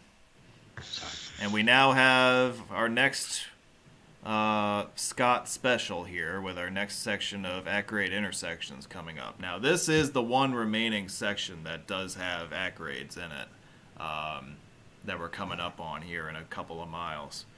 Hail Eddy. Hail Yep. Eddy. All hail. Yep. Eddy, dude, so special. It's been widely agreed upon within the road enthusiast community that if 86 is to ever reach Harriman, New York, this is probably one of, if not the last section of upgrades that would be tackled, because it would basically involve completely redoing the surface road grid in this area, because a lot of the homes and businesses in this area that still exist front up to Route 17 directly. So there would be a lot of reworking of the road grid. A lot of new service roads would have to be built, what basically amounts to an all-new bypass of the area. That can be a But problem. even that's, you can see you've got the mountains directly to the right, and you also, although it's less apparent, have the river basically directly to the left. So where you have all those businesses that are basically right up against the road, there's little. Honestly, it's the sort of thing where if you needed to do something about it, the cheapest option would probably just be to eminent domain all of the businesses and properties that are there and demolish them and close all the driveways and say everyone just keep driving through. There's nothing here anymore. Nothing to see here. Move along. But I don't think the locals in Hail Eddy would appreciate that. So yeah, and you're also constrained by the still somewhat active Delaware and Hudson Railroad alignment, which is going to be on our left for a lot of this next few miles. Right. Well, that was That'll complicate main line. That'll definitely complicate things. Yeah. So you're pretty much SOL as far as trying to make this existing alignment a interstate grade. Very difficult to make this particular alignment work. Not to say it's impossible to make something out of this, but again, we go back to what we said before about investing a lot of money in a corridor that functions perfectly fine without those upgrades. The question of, is it worth it to do so? And, what is the real benefit to doing so if you decide to go in that direction? I want to address a couple of viewer questions. One question, no, this is not a parkway. It's the Quickway, not a parkway. It's a Quickway. It's very quick.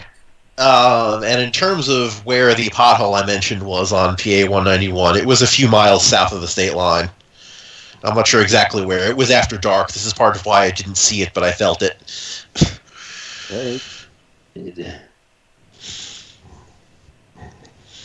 What time did this happen at? Oh, so this would have been September of 2014. Okay. And in terms of time, I guess it was like 8 o'clock or something. I'm not sure exactly. Okay. Not that late. No, it wasn't. It was after dark. It wasn't the middle of the night, but it was after dark. Yeah. And here's the at-grades. Yep. This is I guess if you want to count that as a traffic light, it is a flashing yellow. Yeah. Yeah, the little beacon there, and you can also see, right, there are places where someone's driveway actually comes right up onto the road. And the other thing that means too, by the way, is that there's school bus stops right on this road here too. Yeah. Yep. And because it's New York, if the school bus is stopped, all traffic in both directions must stop for it, even though it's a divided highway. That's right.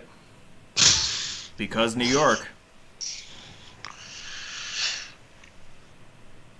Even though I think that there's also a rule on the books that prohibits bus drivers from allowing students to cross a divided highway to board a bus or disembark. So you have that rule, but then you also have the state saying that traffic on the other side of a divided highway has to stop. So one of those things where, because everyone needs to think of the children, you will never make the rule less strict. Yeah. Even though it's very much a U.S. and Canada thing, this is another thing a lot of people don't realize. I've told a lot of people this, and they're shocked, and some of them even horrified by it, that outside of the United States and Canada, the idea that all traffic must stop for a school bus just is not a thing. You drive around Europe, Asia, Australia, wherever, people pass stop school buses like they pass stop city buses. You know, you do it slowly and you be careful, but it's allowed and everyone does it. Yeah, and I'm We're sure so that paranoid in this continent, in these two countries. Yeah. Well, I was gonna say, like, I'm sure the child mortality rate is vastly steeper in those parts of the world as compared to America. Is it? No, not in Europe. Yeah, certainly. In fact, if you compare the overall rates of pedestrian fatalities, I don't know about children getting on and off of school buses specifically, but those are higher in the United States than they are in Europe. Mm-hmm. Gee. Negligence. One can. There are a lot of potential reasons why, and it's speculative to discuss them. But yeah, I don't want to open up that can of worms tonight. The raw statistic is that 65 pedestrian deaths in the United States are higher than they are in Europe. That is a factual statement, which I will comfortably make. Okay. Without analyzing it further. Yeah, I think we just passed a 65 speed limit sign, didn't we? Yes, we did. Okay, right. So we are on the now, other side of the. Yeah. We're on the good side now of the. Of the substandardness. Well, you can see over there we just passed going the other way, the backs of the speed limit signs with the increased conspicuity markers on the top, indicating the drop to 55 going the other way. Yeah. So you're done with all the grades. It looks like Hail Eddy's been put behind us. That's our tour of Hail Eddy. Eddy has been hailed.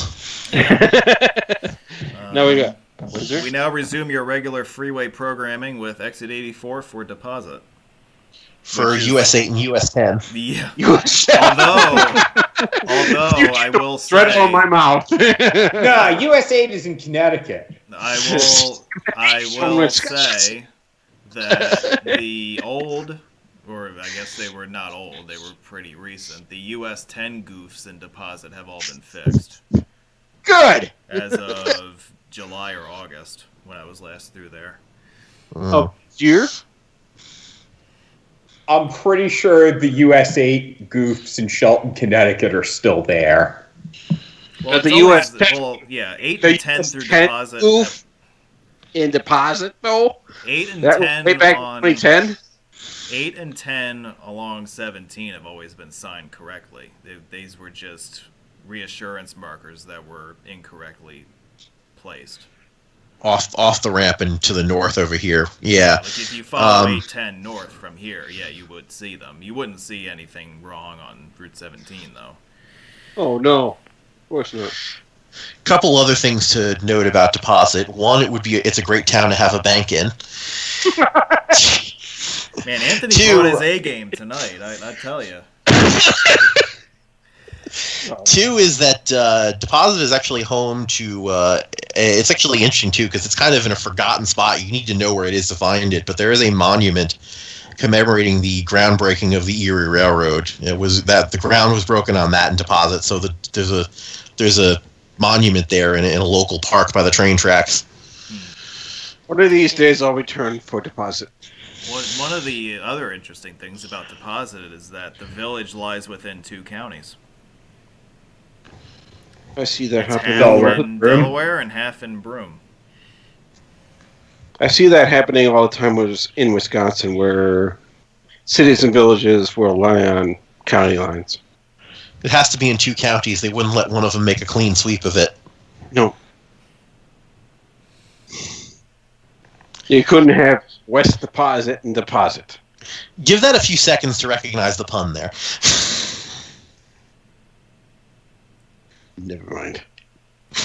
We've got a couple of postal cities here on Long Island where half of it is Nassau County and half of it is Queens. But, well, not half of it. A little bit of it is Queens. Most of it is Nassau County. But the villages are entirely within Nassau County. What are you talking about? The Villages is in Florida. I was talking about Floral Park and New Hyde Park. Yes, I know. I don't think he gets the joke, Anthony. I missed the last one. I understood that one. Okay, we're moving on.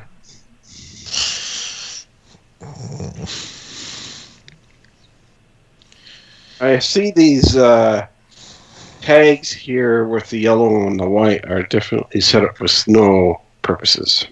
The delineators, you mean? Yeah, that's the reason why they're there. And there's also, along sections of guide rail, you'll see green delineators also. Those are snowplow markers.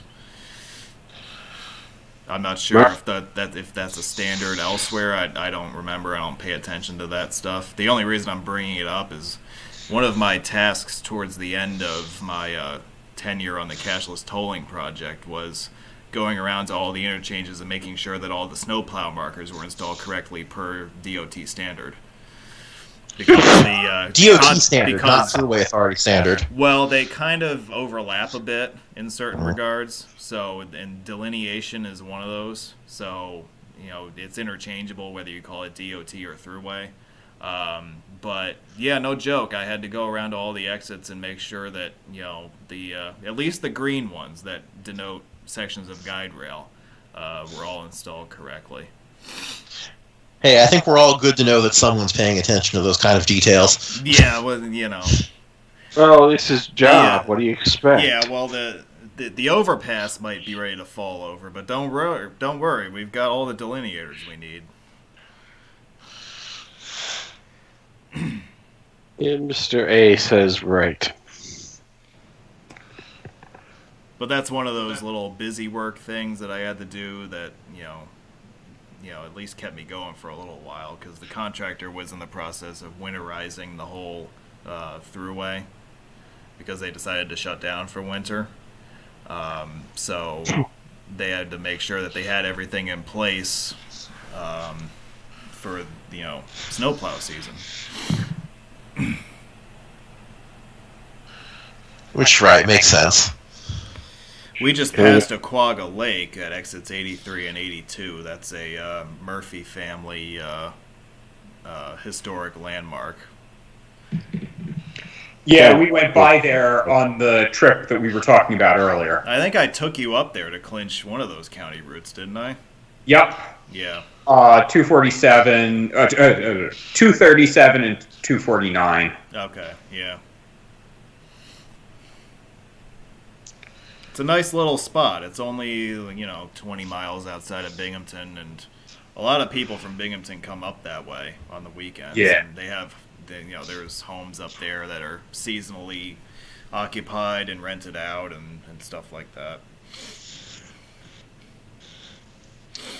Yeah. Mowing operations ahead. Yes, because in this video there was still grass to mow instead of snow to plow.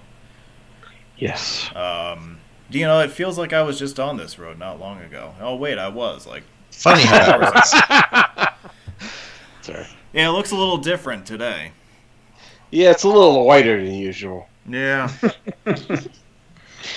We're now entering. Anybody ever ask why they always tack on operations to a task in DOT land? Well, I think that's just more like it's their terminology, and it's also formalizing the term, right? So you don't want to just put, like, if you're a DOT, you don't want to just put a sign up that says mowing ahead. I mean, that doesn't really strike me as particularly effective.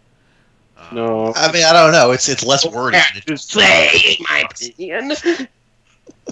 I mean, I've definitely seen, signs that have said that, or even just said mowing. Right, like flagging operations or paving operations, or like, what's the point of the extra word?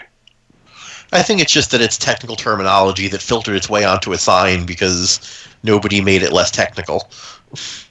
Not just signs, but official documentation, like news stories. Yeah, I mean, at least in a news story, having the extra word only wastes a few electrons. What's the big deal? And when it comes to signs on the highway, the fewer words you can get a message across with, generally the better.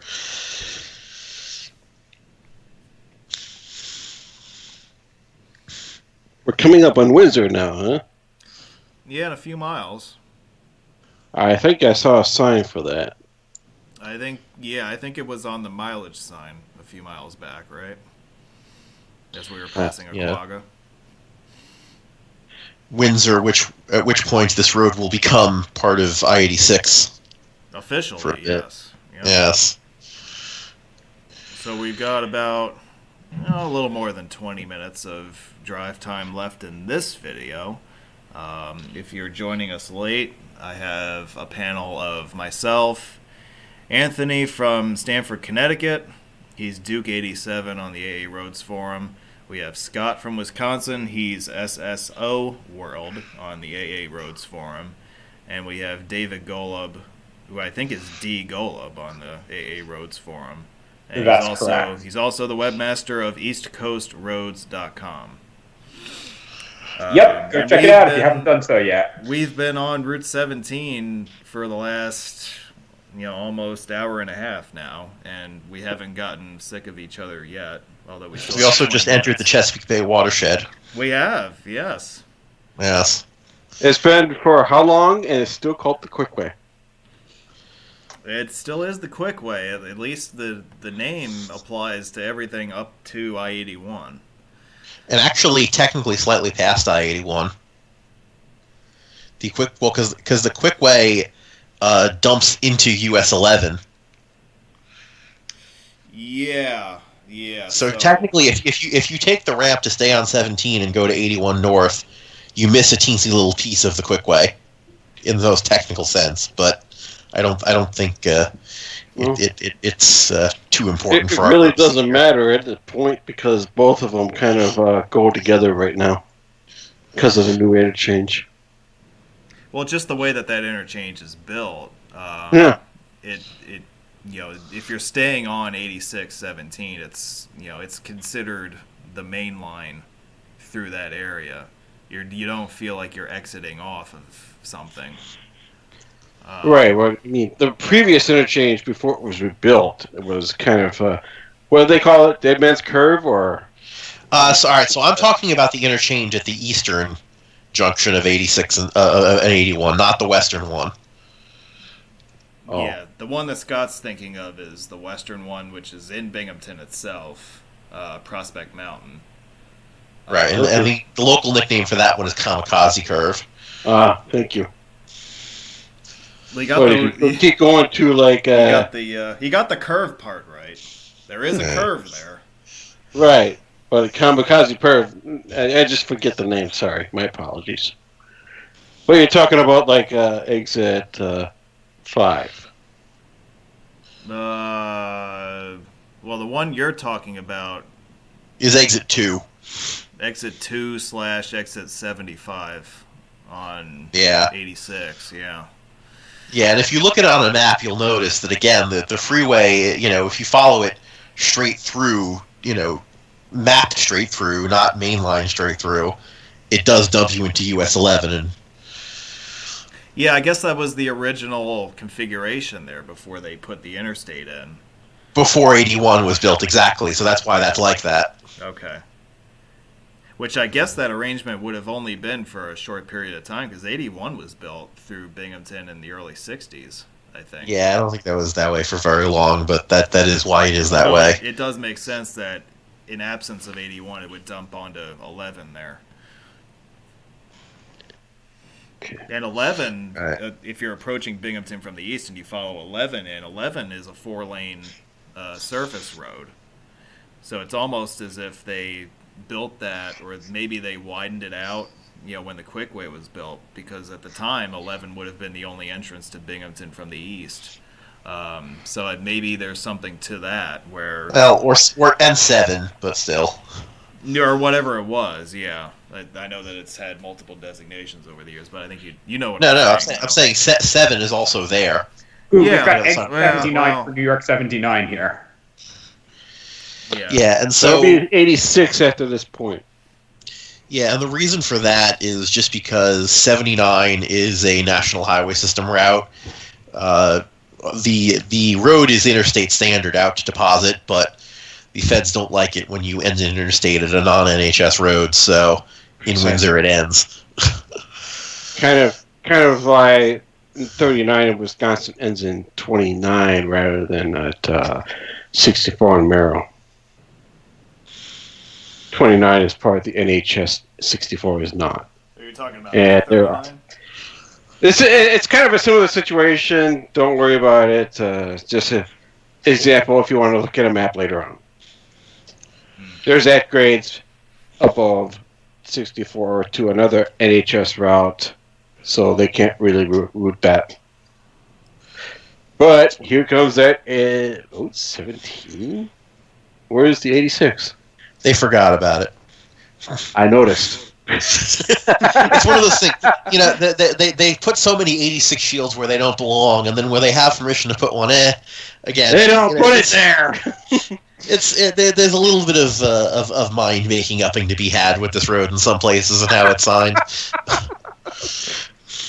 Okay, let's go back to Iowa. Some decade they'll finally make it consistent. Will they sign it correctly in our lifetime? No one knows. Because New York. We'll find out eventually. Well, maybe. Yeah, so one final time, let's talk about Scott's at-grade intersections, Quickway edition. So, right after exit 78, which is what we're passing right now, there used to be a lengthy stretch of Route 17 that had at-grade intersections. As we pass the on-ramp to 17 westbound, you'll see we have 3 roadways. The roadway on the right is now a county route. That roadway actually used to be Route 17 westbound, and the roadway we're on currently going west used to be the 17 eastbound roadway. This was a change that was made, I believe, completely independent of the I-86 upgrade. This project was completed in the mid to late 90s. And there were, as you can see, there's driveways on the right here. There's other local road access. Exits 77 and 76 that are coming up were built as part of this elimination of at-grade intersections. This is a pretty sizable stretch of highway that had at-grade access, but was eliminated about 25 years ago or so. So they took the existing road, left it there, and then put the new west route right next to that with a barrier on it. Very, very good. That would be before they started the transition to I-86. Well, that's why I say I believe it was independent of that. This was one of those things where they said, hey, this is a problem. We need to address some of the shortcomings through here, so let's just do it while we're here. And as a note, the 86 that was placed there, kind of like, okay, they'll just put a second sign there and make it taller. We'll just do whatever. Yeah, and I mean there were other upgrades to the 17 corridor that were made before it was planned to become 86. I mean, the westernmost portion before entering Pennsylvania for a while was a Super 2. That was twinned in like the early to mid 90s. The road also used to go straight through the middle of Corning. There was no freeway bypass of Corning until the 80s. I remember that. Yeah. Yeah. Back when I was a kid, I believe it was 1998, made a trip to Ithaca with my family. And we came from Albany, but we came back on the Quickway. And I remember going out to Corning during that trip and seeing the traffic lights there. But, Oh, okay, so that bypass is newer than I thought it was then. Yeah. Unless... maybe it wasn't in Corning. I remember getting on 17 and seeing the traffic lights like right after we got on 17, and that was... Are you sure you're not remembering Horseheads? Maybe it was Horseheads, yeah. Yeah, because Horseheads still had traffic lights until like 2007 or so.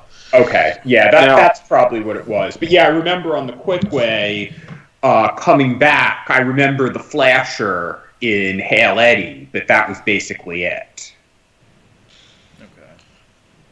Now, you're just exiting this area that had just very little median here, and yet it's an interstate. Yeah, well, this was one of those sections of highway that was at grade. So they basically just put a Jersey barrier in the middle, whereas in the past there was either just guide rail or it was just striped in the median. There wasn't anything to separate traffic. Okay. Yeah, and I mean, you can have a concrete barrier in the median and have it be interstate compliant. You don't need a wide grassy median if you have a barrier. I-70, Washington, Pennsylvania. Well, that's substandard for other reasons. Yeah. So here's exit 75, which is what we were mentioning before. This is the easternmost junction with I-81. It's also the western terminus of the Quickway designation. Okay. But we're not quite done with this video because we have a little bit of bonus coverage for you guys coming up. So we'll take you through Binghamton and we'll show you some highlights of the highway still to come. Everyone's favorite Hampton. That's right. Hey, it's probably got a higher population than any of the real Hamptons. I know it's one of AccuWeather's favorite Hamptons because as recently as a few days ago when they were projecting snowfall amounts for this winter storm, they called it Binghamton. Yeah. And you just saw off to the left there the roadway that takes you to US 11 branching off. That would have been the original main line before this was built. Yeah. Also, to address a viewer question, to my knowledge, no, Quickway is not signed anywhere unless anyone else knows otherwise. I believe it's just a name. I believe there is still a Quickway diner in Orange County. Okay. I think what is I believe it's off of what is now 17M. But it's not like Southern Tier Expressway where it's actually explicitly signed Southern Tier Expressway. No, like Quickway doesn't have it. To my knowledge, it never had its own shield. Right. And there's never been one posted on this highway. Most New York expressways don't have shields. So yeah, that's not Southern, too uncommon. Especially upstate. Yeah, I mean Southern Tier Expressway is an outlier in that regard. Right. Yeah. You've got in the New York City area, you've got expressways where on the big green signs they've got both the numerical designation and the name, but expressways that have route numbers expressways generally have route numbers, parkways generally don't. No. They generally don't have shields other than the route number. 2 West 86. Yeah. Yeah, so in the Binghamton area with the completion of the Prospect Mountain project, Region 9 has been very liberal with their addition of I-86 shields to signage. The reason they put the 2 West 86 here is because technically between here and exit 60 in Waverly, it's still not officially I-86 yet. Yep. However, on a lot of signage in Binghamton, you will see it signed as 86 West, in spite of that. Which, again, is a little bit of lack of mind making up or caring for the formalities of it. Yeah. Broad Avenue. Welcome to the city of Binghamton. Binghamton. I think it would have been somewhere around here that your pictures of the snow getting put in dump trucks were from, probably, right? Yeah, it was right here. Yep. Yeah. And what we're entering right now is the eastern limit of the Prospect Mountain project. This project also required the reconfiguration and reconstruction of exit 3 here and exit 4 for Route 7, in addition to the reconfiguration of the 81-86 junction up ahead.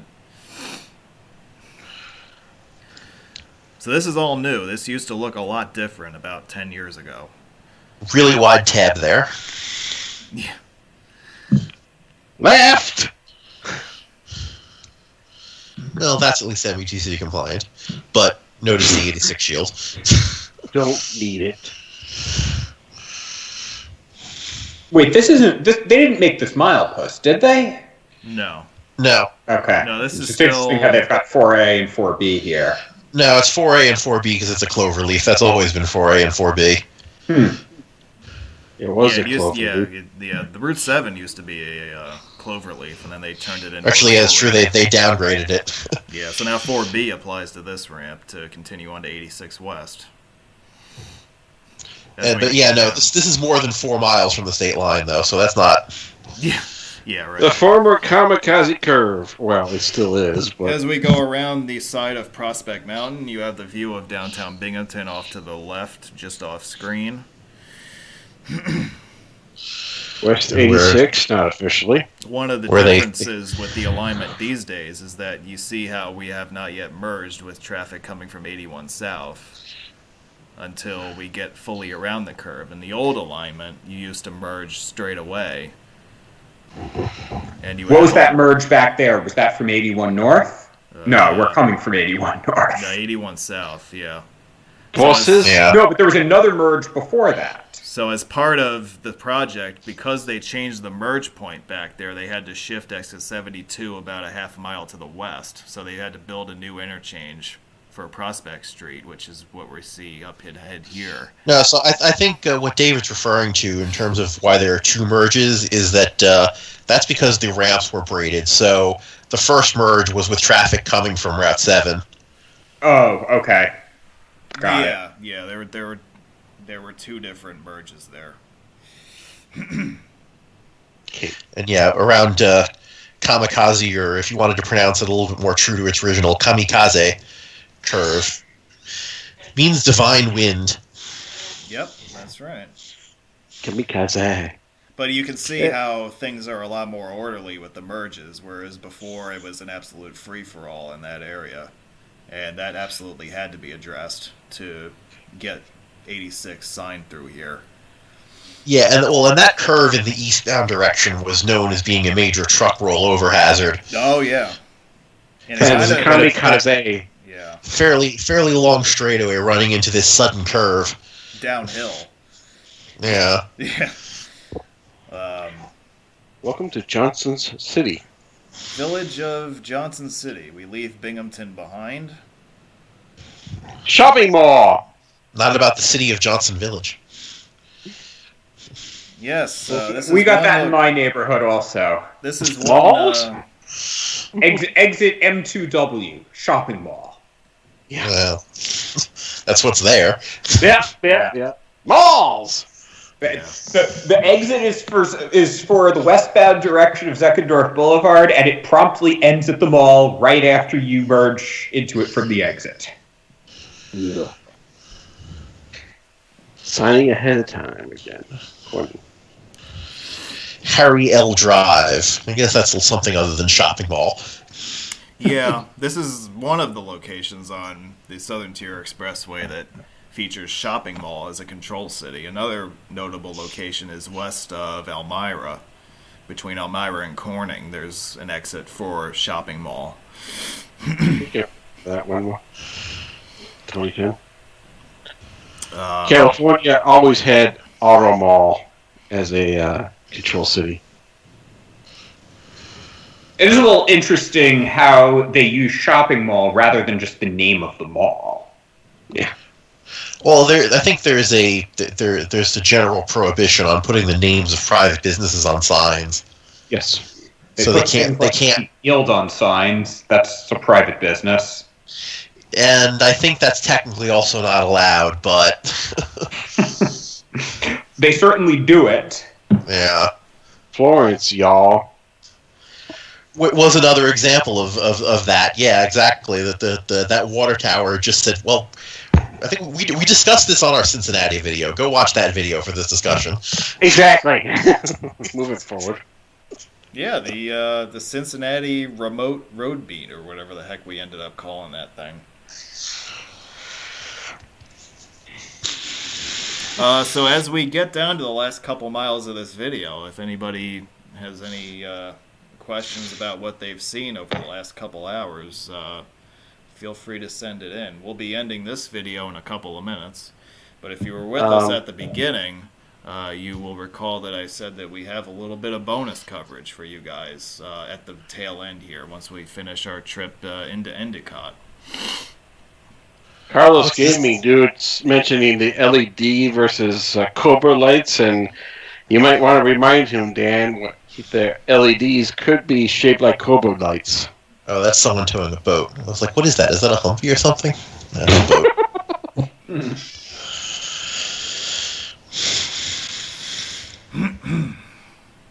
Exactly.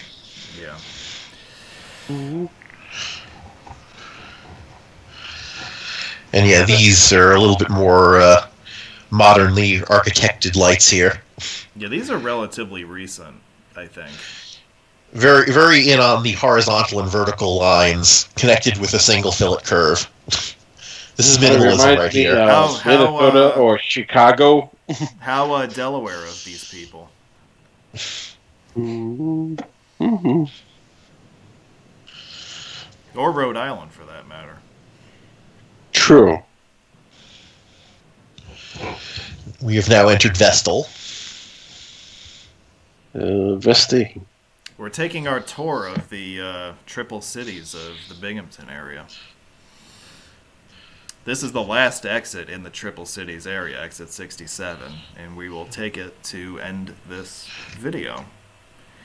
We've gone 150 miles roughly, and it's taken us about 2 hours to do so. And we have safely reached our destination. Endicott. Very appropriate. Beautiful downtown Endicott. There ain't nothing beautiful about it. And if you don't like the Endicott, you can end well. You do have choices in America. You know, this is a free country.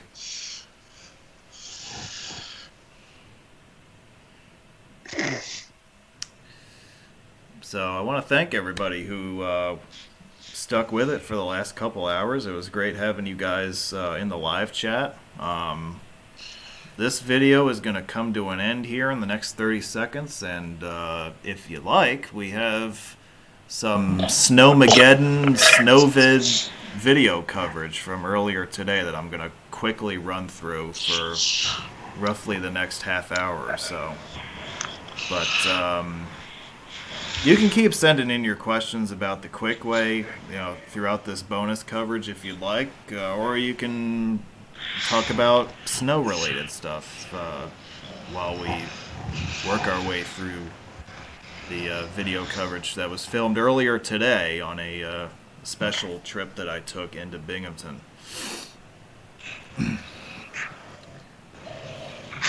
Was the trip specifically for the purpose of seeing the conditions there? Yes. Yeah, that's what I thought. And apparently I was far from the only road geek to make the trip for those purposes. Yeah, there's a few others that went that way. It was a popular place earlier today. I missed out on seeing Josh by a couple miles. Doug? Doug peeled off at Oneonta. He didn't make it all the way down to Binghamton. But he roughly headed in that direction. Also, Tantillo. Oh, yeah. Yeah, I remember that. Yeah, so here you'll recognize this scene from a few minutes ago.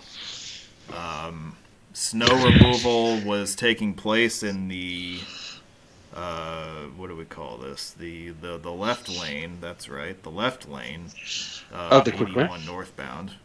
Well, this is I-81. Yeah. Not technically Quickway, but yeah, you can see how it got dug like a snow thrower on the right, but really was probably a four-wheel drive loader that did the work.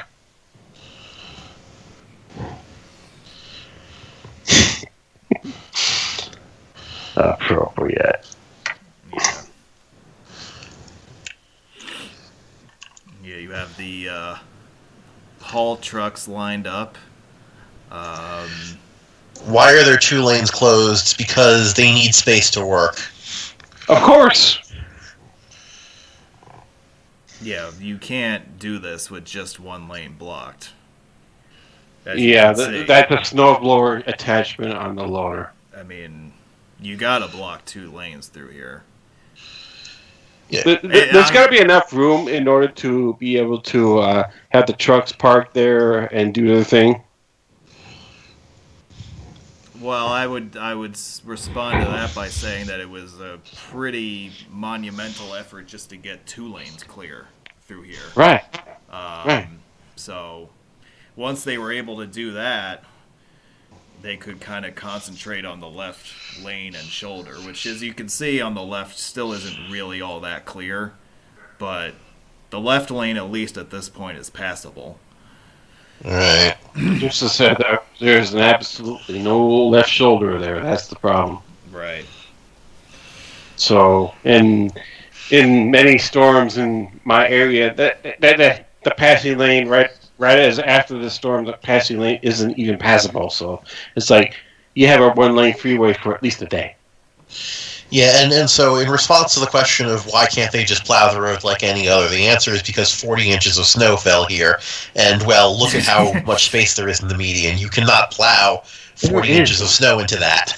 No. They have to pick it up and carry it somewhere else. Yeah. That's why. 40 inches of snow is a lot of snow, people. Yes, maybe some people aren't familiar with big snowstorms, but let me tell you something. The fact that the roads are this good looking 48 hours after a 40-inch snowstorm is pretty darn good, I would say. Well, no doubt. There's just no way that you can come remotely close to keeping up with snowfall rates of that magnitude. They had to pull the plows, I bet. No, I don't. I don't know if they ever did that, but you know. Well, I was watching Google Maps at one point, and then pretty much every road in the area of this area was pretty much marked closed. Yeah, I mean, pulling the plows is influenced by rate of snowfall, not by cumulative total. Well, rate of snowfall was that high. Right. So if snow falls at a decent but not crazy pace for a very long time, it can add up to a lot. But it's slow enough you can keep up with it. It's when it starts falling really fast where you start getting like multiple inches an hour where it's forget it. Yeah, and in the Binghamton area, in order to get to 40 inches total accumulation, there had to have been a several-hour period where you were getting snowfall rates of 3 to 4 inches an hour. So well, this is over 2 inches. No, POSES. What is that? Board of Cooperative Educational Services. Thank you. Yeah, it's a county education thing for New York. Hopefully the locals understand it.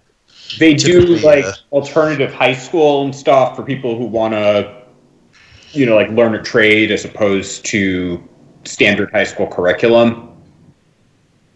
Yeah.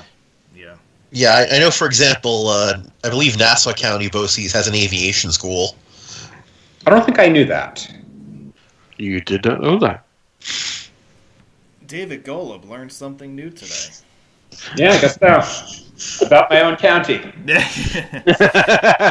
Actually, let me check for a second and make sure I'm remembering that it is in fact Nassau and not Suffolk, because I know I've been to this place. And where am I thinking of? Where was it that I was? It might have been Suffolk. I'm actually not sure. One of them does, though. But as a follow-up to what we were saying before, you will see throughout the videos I'm going to show you that shoulders are basically non-existent because they just haven't been cleared yet. You will see travel lanes that are not fully cleared. You will see on-ramps and off-ramps that are not fully cleared.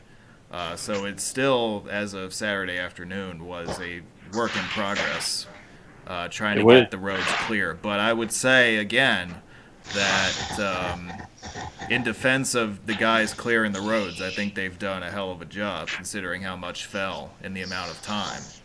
Oh, yeah. And yeah, it was Suffolk I was thinking of, because the place I was thinking of was right next to Republic Airport off of 110. Yeah, Nassau County doesn't have any airports in it, so... That'll do it. Uh-huh. Not anymore, anyway. It once did. If you want to fly.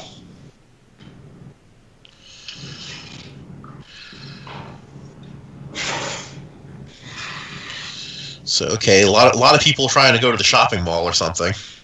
Or no slow-moving vehicle. So, there's a lot of traffic going to that shopping mall. It must be close to Christmas or something. Right? Coincidence? So, alright, so that's that video. Now... Exit 70s.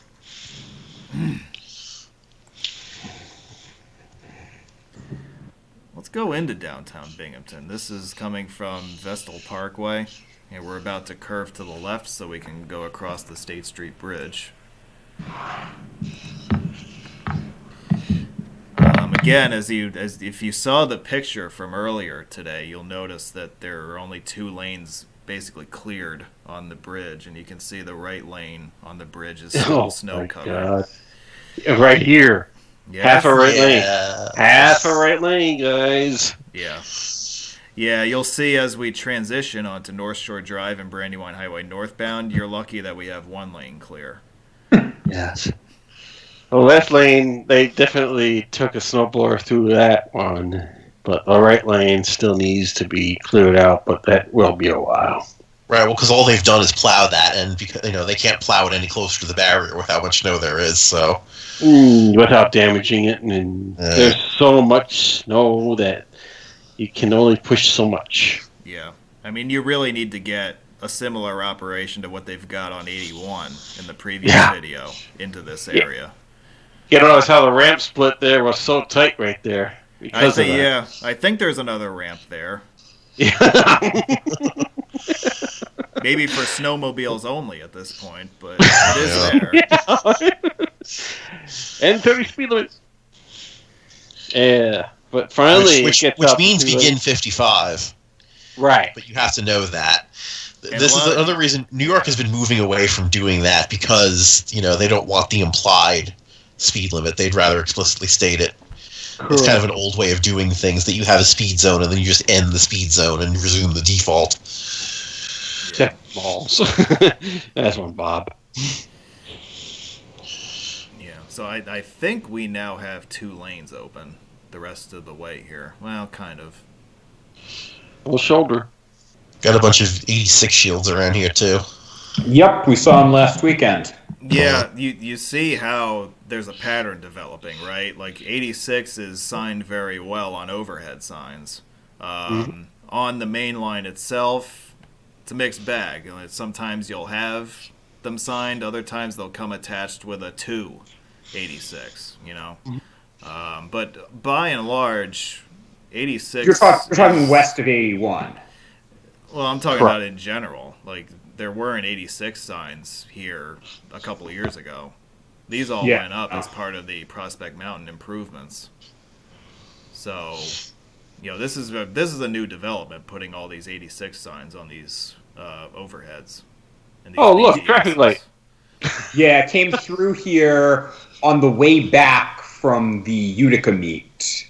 So that traffic light I think was there, but this one is new because this is now no longer a full clover leaf. Yes, these two are This new. is now spoory, it looks like. Well, there were certainly no 86 shields back in 2015. No.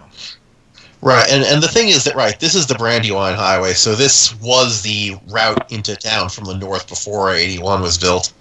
Yep. What else was I going to say? I had something else in mind.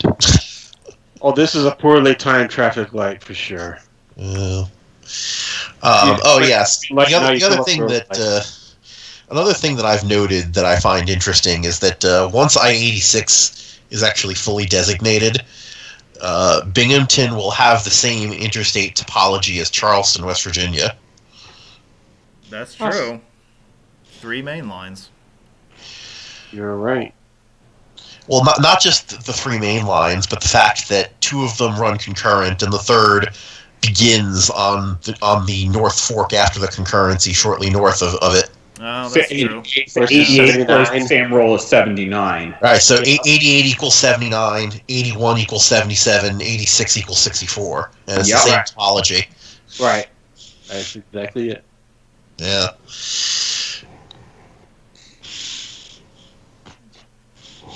Yeah, we don't really have a left lane cleared up ahead here. We've got a left shoulder cleared here, but... But then you get into a situation where it's getting a little bit narrow. I sense I guess the median narrowed, so they had to stop plowing it so much. Yeah. Right, and then everybody's like, get out of there. But, yeah, I mean, this is what 40 inches of snow looks like, 2 days after. I haven't seen a snowfall this significant in person since I was in college. I went to college, for those of you who don't know, I went to college in Buffalo, so I know a thing or two about big snowfalls. Speaking of Buffalo, has that game gone final? 48-19, Buffalo. Buffalo! Buffalo, your first division title in 25 years. Congratulations. All right, fine. I guess I'm the only one who's going to applaud. Whatever. I'm sure that Doug and Mark are probably applauding too. I would say Doug and Josh are probably getting plastered tonight in celebration. And so the Bills are going to the playoffs, and the 1 year no one's going to be allowed to go watch them. They're going to have a home playoff game, yeah. Their first home playoff game in 25 years, and no one will be able to watch. Damn it, Mark. Damn it, Andrew. Thanks, Cuomo. Yeah. Steve's got an interesting little proposal there in the comments to extend 17 up 17M and then have 32 go south on what's now 17 to connect with it.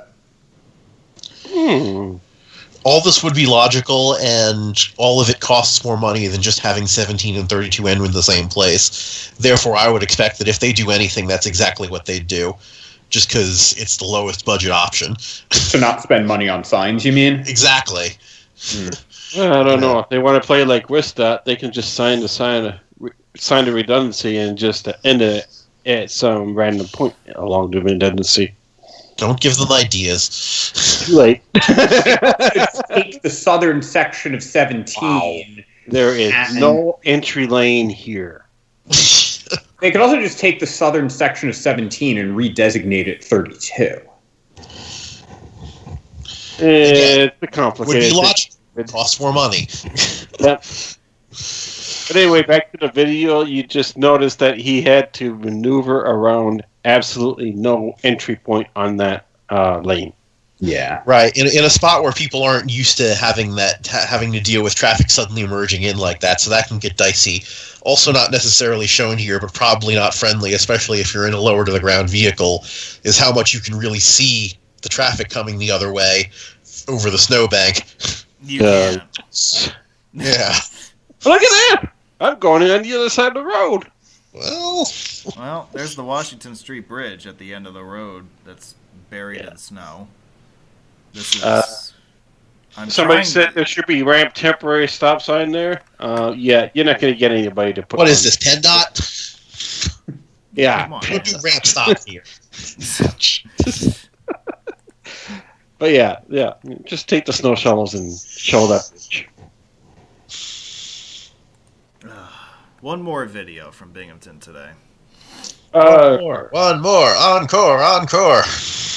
You guys are getting your money's worth tonight. You damn right. Oh, was I supposed to pay for this? Sorry, I'll get you back later. Yeah. Checks in the mail. Yeah, okay. 217. 286. Is this ramp actually part of 201? It is. Well, this is the southern terminus interchange with Western Park. Okay. Makes sense. Are there any aired US 201s around here? There are not.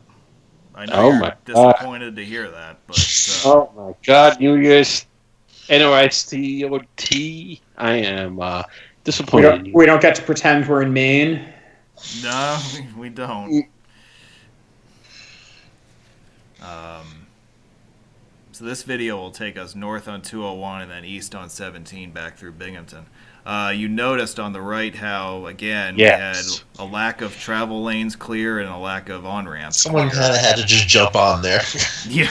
I had to slam the accelerator pedal on that one. Yeah. Here's the Johnson City flyover. Again, the traffic circle that I showed you in the pictures earlier is down below on the right. Birds on the light standards. They need to perch somewhere. Of course.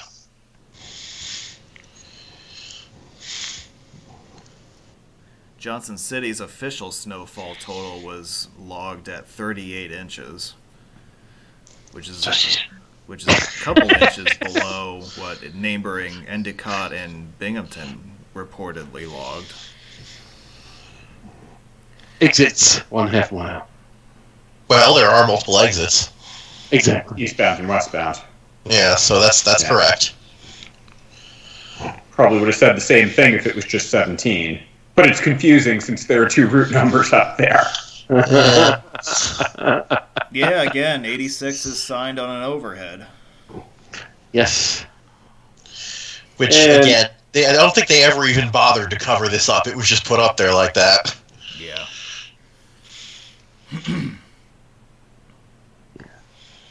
It's going to be probably a week before they actually get that all cleared out. Because they only got so many pieces of equipment to be able to do this. Well, I think I read on Facebook, and because I read it on Facebook, I know it must be true. I think it was on the Thruways page that they said that they actually sent crews down this way from the Buffalo and Syracuse divisions. Obviously, most of their crews from western and central New York aided the eastern section of the Thruway initially. But because Binghamton so much overperformed the forecast, DOT crews in Region 9 were caught off guard and were just not prepared to handle the amount of snow that they got. So it's my understanding that Thruway did send some of their guys out this way. Once the eastern section of the Buffalo and Rochester didn't really get any snow from this storm, so they can spare them from there. Right, yeah.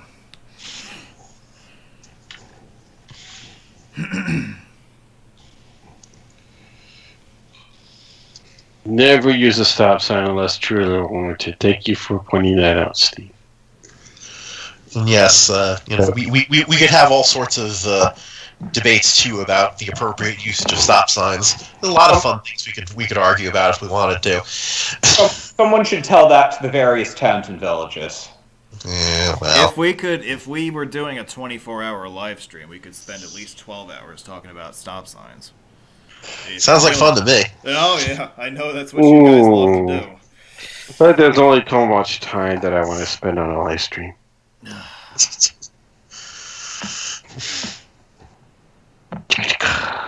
I wonder if we did a 24-hour live stream, how many people would actually stay on for it? You'd have people coming in and out. Yeah. Also in this direction, you can see an interesting thing about the hour per lane signs is that it's showing these as straight and right because that's the only way it knows how to show these things. But both of these go after the split are initially straight ahead and then actually curve left. So this is actually something that's been discussed about a shortcoming of the hour per lane format here over the older stippled arrow diagrammatic is that the hour per lane sign fails to actually show the geometry of the roadway and give the driver an ahead of time hint at this curve coming up. I don't think it. Arrow per lane is supposed to tell you you're going on the through route versus what's diverting off. Well, but the old signs that were there from before the reconstruction showed the road curving left and then splitting. So they actually did show the geometry. Yeah. But still, I mean, what would a layman be confused by? The former or the latter? They're going to follow what they want to go to. It's not that it's confusing. Where are they going to go to? New York City or Albany? Right. It's just that it's that extra visual hint of the dangerous curve that was lost. I thought we don't have a dangerous curve anymore. Well, kamikaze curve. The curve is still there. You see, it's still got the flashing lights and the 50-mile-an-hour advisory. It's it's not nothing anymore. It's still a bad curve. They've just the primary way they've made it less bad is by putting it after the split. So you now have less traffic clustered in one place on it. There's fewer opportunities for people to crash into each other as they're failing to curve properly. Right. You can have a lot of debates about how to handle curves and arrow per lanes and all that stuff. There is no clear answer to the question of how to handle an interchange. You can write a standard, but as we know from our knowledge of the interstate highway system, the system that stands today is nothing but a series of quote-unquote exceptions to the rule. So much of this stuff is cluster blank out. It's about how are people going to interpret it, and there's no single answer to how it's going to get interpreted. Different people will interpret it differently. Right. And the people who design these roads are interpreting things as well. So it's a very fluid system, and how people interpret one thing one way in one city is going to be different from how a different group of people interpret a similar situation elsewhere. Binghamton is limited by the terrain that it traverses. I mean, you got a river cutting through a bunch of mountains, and you only got so many options per MUTCD that you can use. And the arrow per lane seems to be the mainstream option that you have to use, so that's what you got to use. And if you want to go to the left, you got to put a left sign on it. The stippled arrow diagrammatics were still in the 2009 MUTCD. There is a proposal to get rid of them in the new MUTCD that is currently in draft. We'll see if that actually happens. What's the timeline for the new version?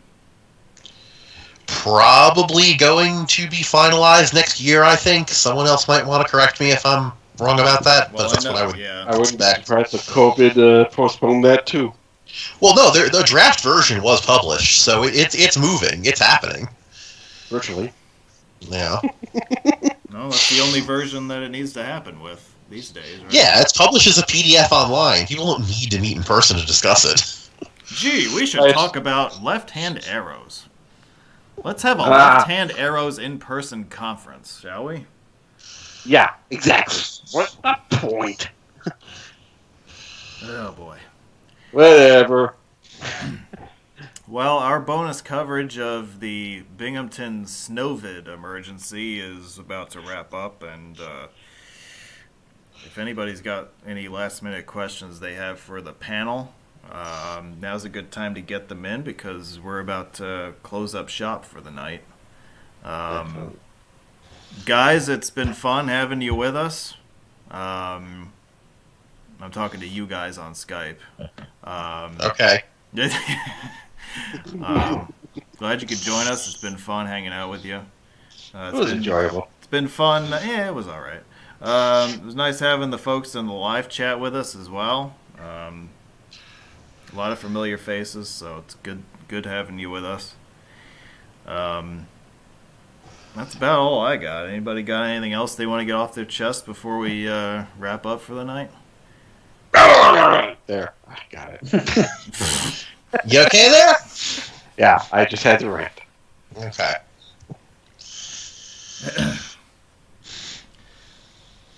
Everyone. Right then.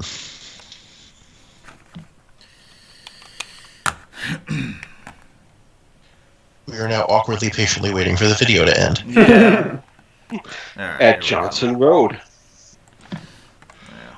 Which is on the opposite side of Binghamton from Johnson City. Well, I want to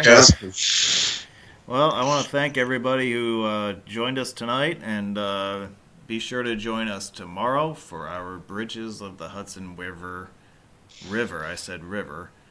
Special webinar presentation. We'll have an all different panel for tomorrow's discussion, so looking forward to that. Hope you can join us for that. My thanks to Anthony, David, and Scott for joining me live via Skype. And for all of us here, we're going to sign off for the night, and hope you enjoyed this presentation, and we look forward to seeing you right back here again for the next one. Have a good night, everybody. Take care, all. Yeah.